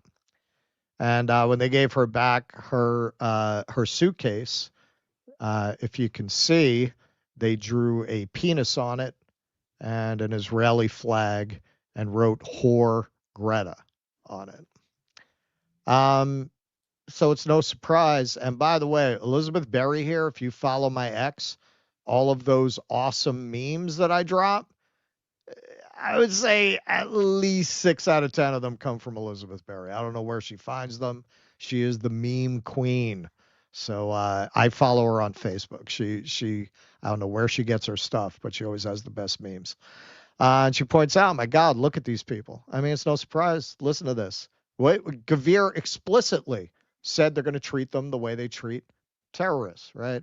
Which translates to Israelis as Palestinians. So it's no surprise. Look at these people. Look at these people. Weird that Israel is releasing people held hostage for over 20 years, but they told us this started in 2023, which is an excellent point in itself. But look at the condition of these people. And that's no surprise given what everyone who has been in this prison has described. And it really shows you what impunity Israel has, because they knew these people were going to go and tell these stories. I haven't even seen them really deny it. They drew it on the suitcase. They created evidence. They created evidence. There's no way that all these people from all these different countries, I mean, they haven't even tried to assert this, but if you want to say they're lying, they're all telling the same exact fucking stories. The stories are all uncannily similar. They all describe that banner. They all describe the same process of being beaten, of being denied water, of having to drink out of the toilet, of the heat, of taking away the medications, of the threats of rape, of being woken up several times in the night. They all tell exactly the same story. Exactly the same story. There'd be absolutely no way to coordinate that across people from different countries who speak different languages, even if you want to assert that, which they have such impunity, they're not even trying. They're not even trying. Like, I think they want them out there telling that story so people don't come to do this again. Yeah, no, it's completely demonic. It's like I said, any pretext that this is based on any sort of code of ethics or morality, much less international law, is just totally out the window. It's just might makes right. This is the behavior of the empire. What the fuck is anybody going to do about it? Fuck you. That's it. That is it. That is the ethos at this point. So not surprising at all to me to hear any of that. As horrifying as it is, it's not surprising. Just one quick point. This is more inside the huddle talk. Stories like this are why you don't, some of us, like, out of boredom and out of a necessity to create some kind of clout or hot take, this is why you don't shoot your mouth off on Twitter about how the people on these flotillas are really in it for themselves and they're really just doing this to boost their own profile and motivated by their own ego. You don't really see any of that stupidity in the face of this, because in case you had any doubt about how sincere these people were, look at what they endured, right? This is why you don't talk shit. There's why if you see me at an event and you think I'm really interested in your hot take on Chris Smalls and why we shouldn't, talk about him positively, go fuck yourself in the ass. I'm not interested. I promise you I'm not interested. Keep it to yourself. So you want to talk about that? Start a show. Right. Go ahead. See what kind of audience you attract. Yeah, no. With hot people takes with that about how the take have flotilla members are enormous egomaniacs. Right. Yeah, exactly. She actually she actually said that in the article. Greta said, people lost jobs who did this. They lost careers. Like, nobody did this for a selfie. Right. Who's going to do this for a selfie? Yeah, you got to do this for a selfie. Yeah, no, it's all about clout. It's all about clout. Right, exactly. Marvin Vargas says Corey Zio hooker shekels matter. There you go. AIPAC was once the American Zionist Council. That's right. Thanks, Michael Castillo. Andy Gardner says you guys should dye your hair blonde and sandwich your guests. Subs would go up for sure. Thank you, Andy Gardner. Sending care, kindness, and love to the Pale Horse. Who's the Pale Horse? Is the Pale Horse in trouble? Who is the Pale Horse? I don't know. But best wishes to the Pale Horse, whoever you are, assuming you're not in the Young Republican group chat. We wish you well. AIPAC was once the American Zionist Council. Oh, sorry about that. That was a repeat. Appreciate that, Michael. Raven Laz say, if you haven't seen it, look up the video of Shmuley riding Booker's back. Not a double entendre, but may as well be. I've seen it. Oh, I have seen it. Yeah, I have seen that at a party years ago. We've seen that for sure. Raven Laz says, USA's politics and media is occupied by Israel. Indeed. Let's see here. Stoop sign, K-Pax like K-Pax with Kevin Spacey. They'll assault you under the pants and do genocide. Thank you. Excuse me. Stoop sign. Appreciate that very much. Okay. We got one more segment before that. Let's give you a brief word from El Shabooms, who has a YouTube channel. The Grifter's Bible is a mind-bending novel by El Shabooms, and it's also a free weekly series on YouTube with a soundtrack by Monumental Sonic Architecture. Follow the First Electric Church of Jesus Christ as they combine the bleeding edge of black patented neuroscience with the state-of-the-art in Michigas to beat the Great Recession. They sell visions of God to the huddled masses of Deep Ellum, Texas, and the money pours in until the local competition, the police, and the U.S. Navy decide to put a stop to it. There's ass whoopings, car chases, and a showdown at high noon on Good Friday in Dodge City. It's sci-fi noir. It's a picaresque thriller. It's a Western from 10 minutes in the future. It's The Grifter's Bible, and it's a film series by El Shabooms with a soundtrack by Monumental Sonic Architecture. New episodes are posted every Monday at youtube.com/@ElShaboom. So go over there and give that a subscribe and stay tuned on Monday for the next episode. All right, what we got up in here? We got 2182 on YouTube and X. That is good, of course, for one of these.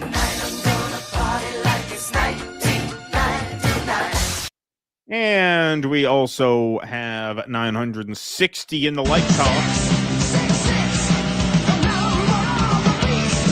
Thank you. Let's smash that like button so we get some views on a replay here. Smash that like button, everybody. Thank you very much for being here this afternoon. Smash that subscribe button on YouTube and that follow button on Rumble. We're coming up on 120,000 subs on YouTube. Did we make it yet? We need 8 more. Almost there. Eight more. Can we have 8 subs? Can we get 8? 8 of you who are not subscribed. There must be 8 people of the 1,800 in the YouTube room who are not subscribed yet. If you could all smash that subscribe button, we can get to 120 by the end of the show.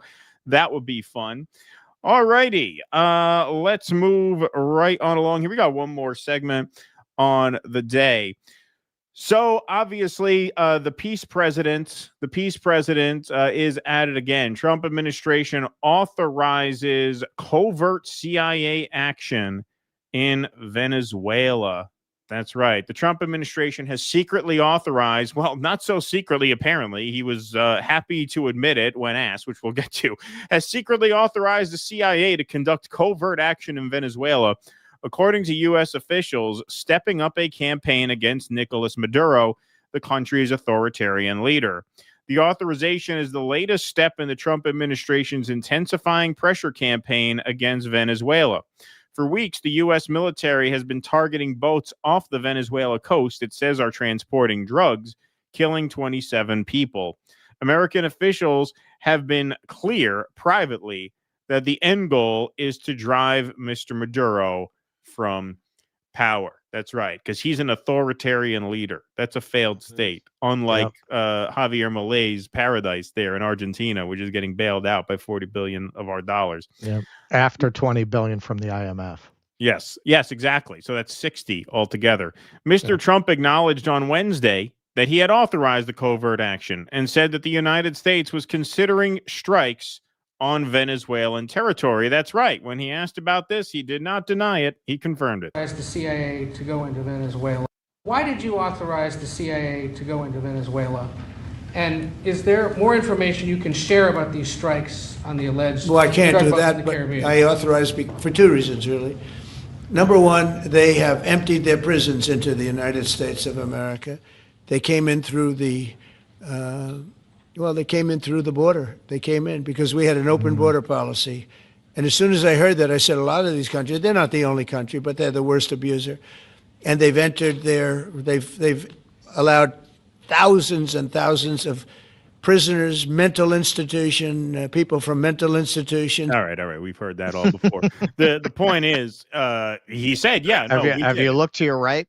yeah, exactly. What mental institution did he break out of there?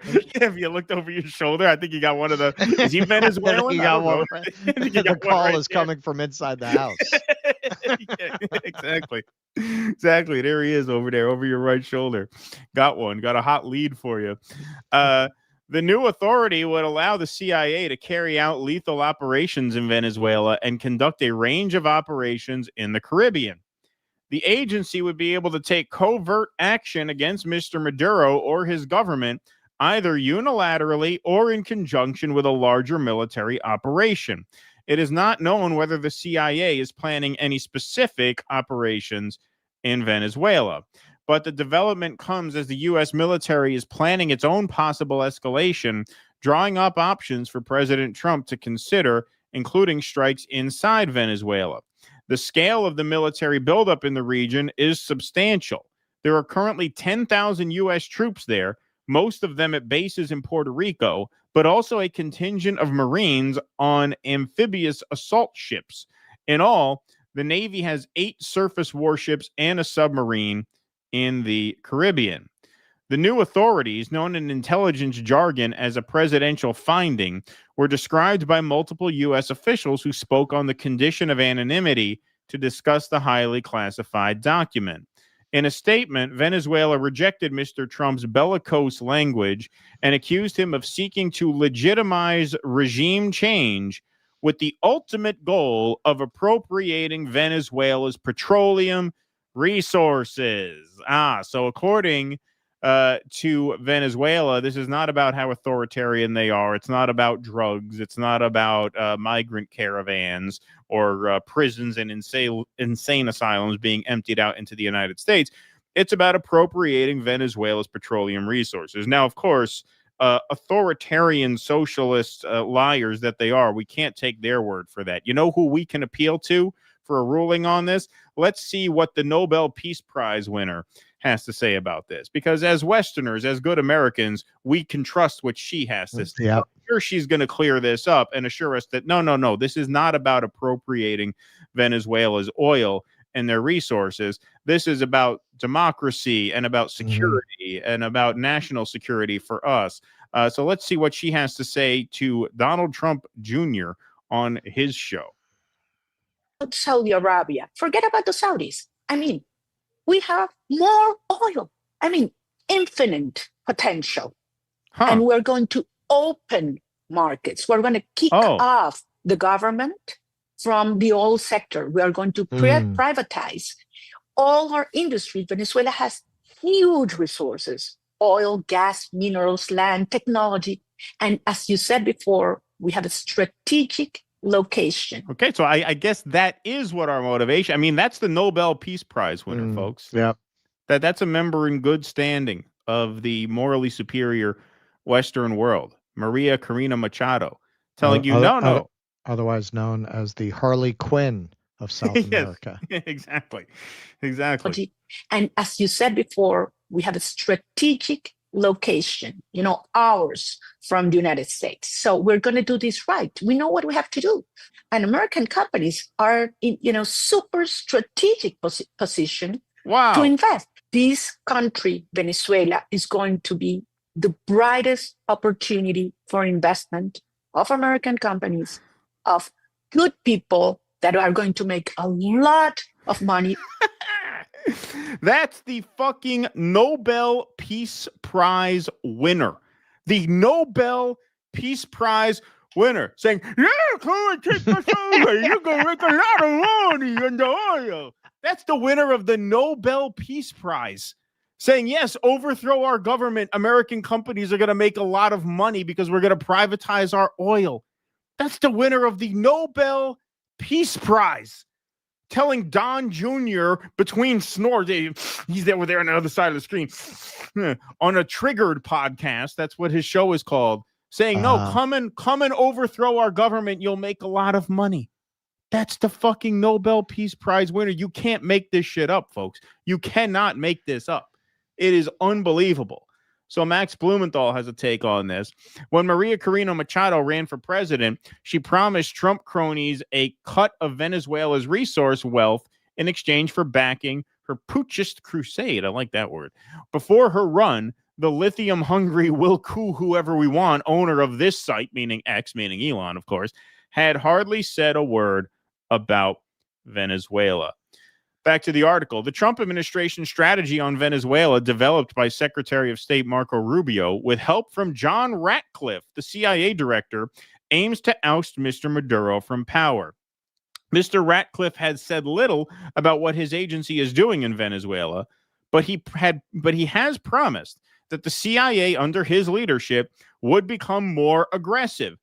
During his confirmation hearing, for everybody who's I can't believe they're doing this. I can't believe, where did we go wrong? Where did America first go wrong? He said this before he got the job. He said this at his confirmation hearing. Mr. Ratcliffe said he would make the CIA less averse to risk and more willing to conduct covert action when ordered by the president, going places no one else can go and doing things no one else can do. See, they had every intention of disrupting the deep state. It all fell apart. Well, no, that's before he got the job. That's his quote to the Senate during the confirmation hearing. The CIA declined to comment. Well, no shit, the CIA declined to comment. That's why they're the CIA. Right? Yeah. Right. Oh, the CIA declined to comment. So here's one more tweet from Max. The CIA has conducted infrastructure sabotage, psyops, and black ops in Venezuela for years. I suspect Trump authorized the CIA to conduct lethal operations to terrorize military leadership into turning on Maduro under threat of assassination. The U.S. regime knows it can't take Caracas and steal Venezuela's resources without flipping the military first. I agree. That would also explain these leaks, right? These quote unquote leaks. Like, I think part of this is to scare the Venezuelan officials into turning against Maduro. Oh, we're infiltrated. They're coming for us, right? That could be what they're trying for here. But all efforts to recruit top generals for a coup have failed badly so far. And those the CIA managed to recruit, like former SEBIN director Christopher Figuera, led to embarrassment. It's unclear how brazen assassinations could shatter the military's unity. And I love this tweet. This is from Sean Patrick McCarthy. The capitalist state of Argentina is failing so bad we have to bail it out, while the socialist state of Venezuela won't fail no matter how much we try to destroy it. Yeah, as this is happening, folks, the United States is committing $40 billion with a B, $40 billion to bail out the capitalist utopia of Javier Milei's Argentina, which Elon Musk was very excited about when Milei won. He tweeted relentlessly about good times were ahead for Argentina. That capitalist utopia, exactly. That capitalist utopia needs a $40 billion bailout, while this on authoritarian, top of $20 billion. Exactly, on top of the $20 billion IMF bailout, while this authoritarian, socialist, communist hellhole still stands despite the United States sanctioning them, blowing up their boats, sending the CIA in, threatening a ground invasion, meddling in their political affairs. Despite all that, the socialist hellhole is still standing, even though socialism doesn't work.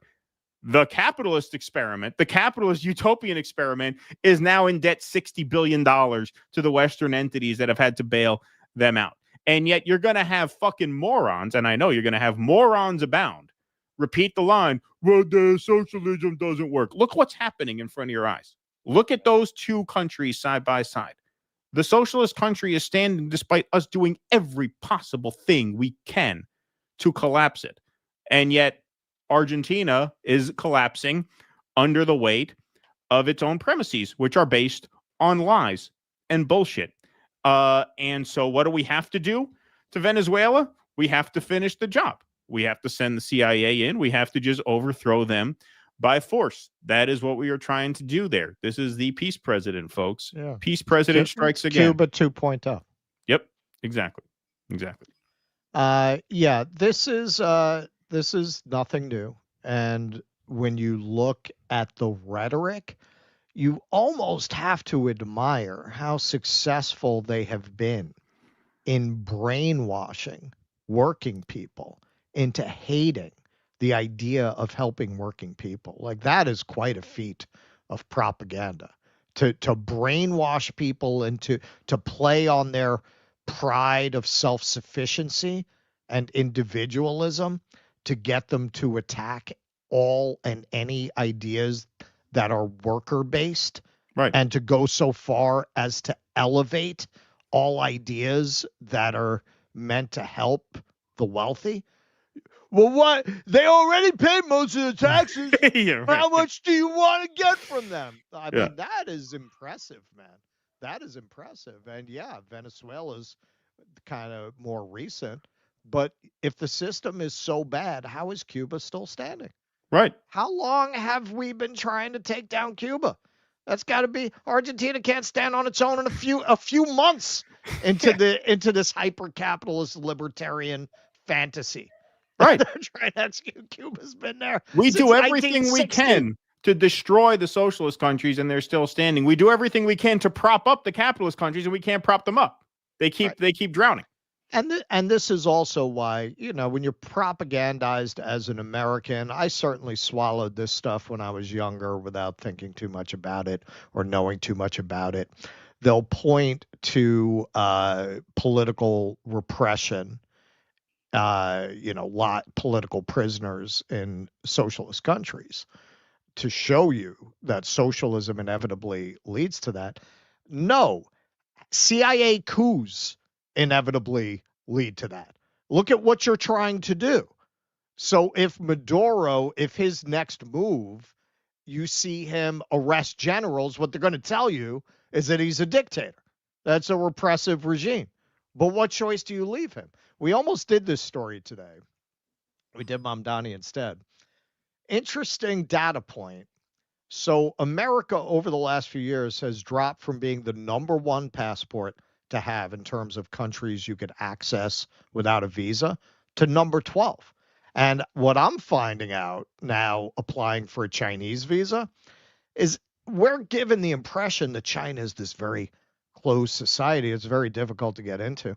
It's actually not if you're not American. Right. If you're Italian, it's actually not that hard to get into China. There are a lot of countries you can enter China for a certain amount of time. I think it's up to 30 days. No visa as a tourist. Not America, of course, because look what we do. Right. Of course, they're worried that you're going to send in a bunch of fake tourists who are actually working for the CIA. Right. Spies. Yeah. But this is what we do. It's what we do openly. We're trying to overthrow governments, but other countries they let in. So if it's such a closed society where they're so afraid of openness, why would it be so easy to go there if you're like Greek? It is. It's not like they have the same system. You can go over there without a visa as a tourist. We can't. There's a reason for that. It's not because they're a police state. It's because we have military bases all around their fucking country. Right. Exactly. Yeah. So if Maduro starts arresting generals, we're going to say it's because he's an authoritarian, not mentioning the fact that we got CIA spooks running around the country trying to turn them against him. Right.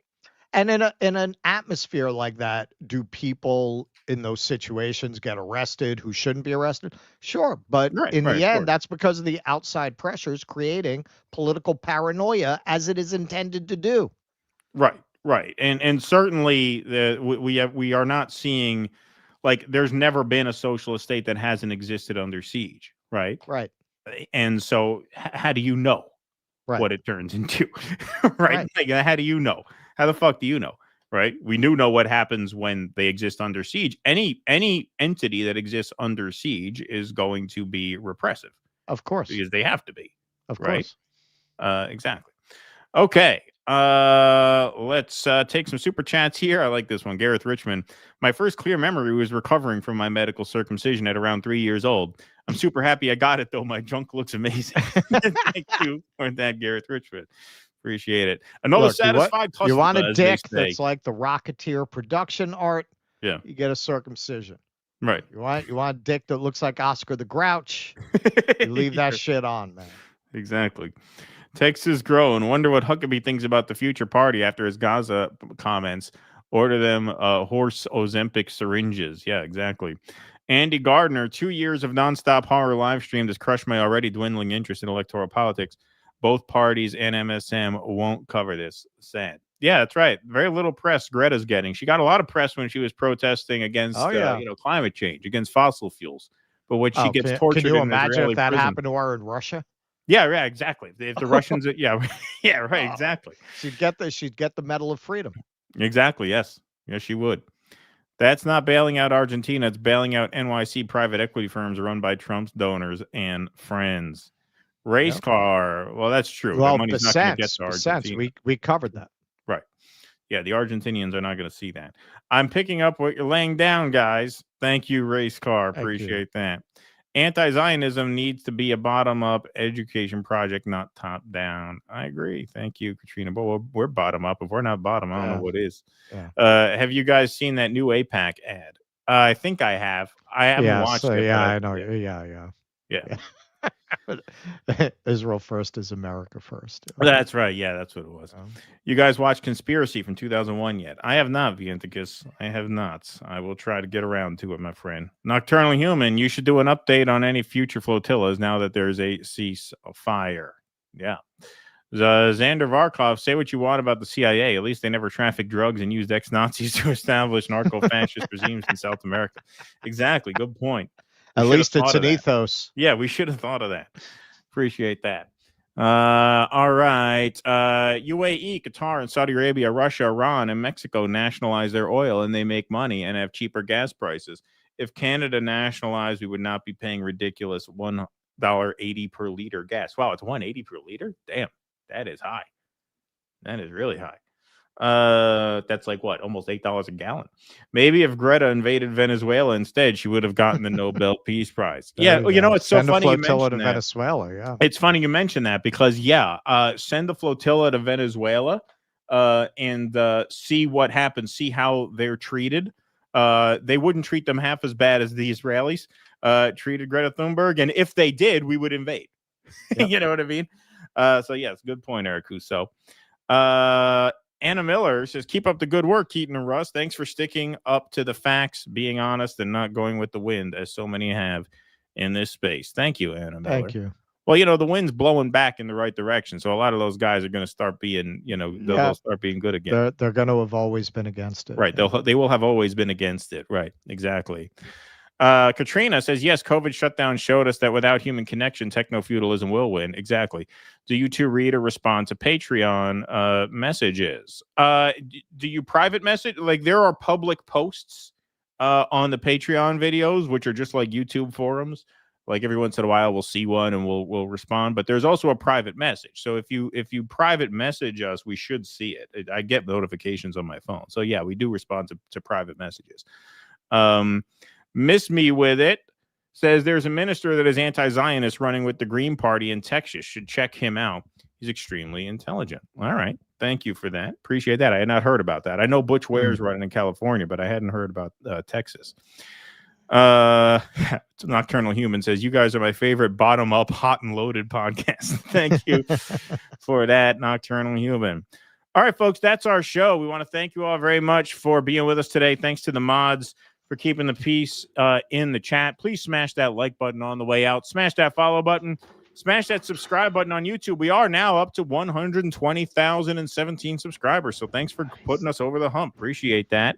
That's cool of you all. Whoa, what the hell just happened? You all right? Oh, I thought you fell. You were just reaching for the thing. All right, cool. I didn't know what the hell happened because the chair shook. I was like, is there an earthquake in the city? Is it coming up here? Does a building fall down? I dropped the striker, and then the chair almost fell over. Yeah, the chair almost fell over. Yeah. I thought it was the building's falling down. The building collapse in Harlem. Godzilla. Yeah, exactly. That's what I thought was going on. All right, everybody. Appreciate you all being here. Our weekend starts right now, and we will see you we'll see you on Sunday. We can announce our guest, right? I think that's pretty much good, right? We can, yeah. We're going to be having James Lee on the show on Sunday. So that's James Lee is going to be our special guest. We're going to be talking about he's been doing some amazing stuff. So obviously we'll be getting into Charlie Kirk thing and other areas of his reporting. That's right. Looking forward to it. James Lee makes his Due Dissidence debut on Sunday night. Go check out his channel. Follow him on Twitter. Good guy doing good work and good stuff. Thanks everybody for being here today. Appreciate you. They just better not send the IRS to his house because I don't want to have to do a 2-part video on him in 3 years. yeah, right, exactly. Yeah, he's up to date. Leave him alone. Leave him alone. He's an upstanding citizen. All righty, everybody. Thank you all very much for being here. Appreciate you spending the afternoon with us today. Always a pleasure. We will see you all Sunday night, 7 p.m. Eastern. Until then, thanks again. Be safe and be well. Courage! Please clap.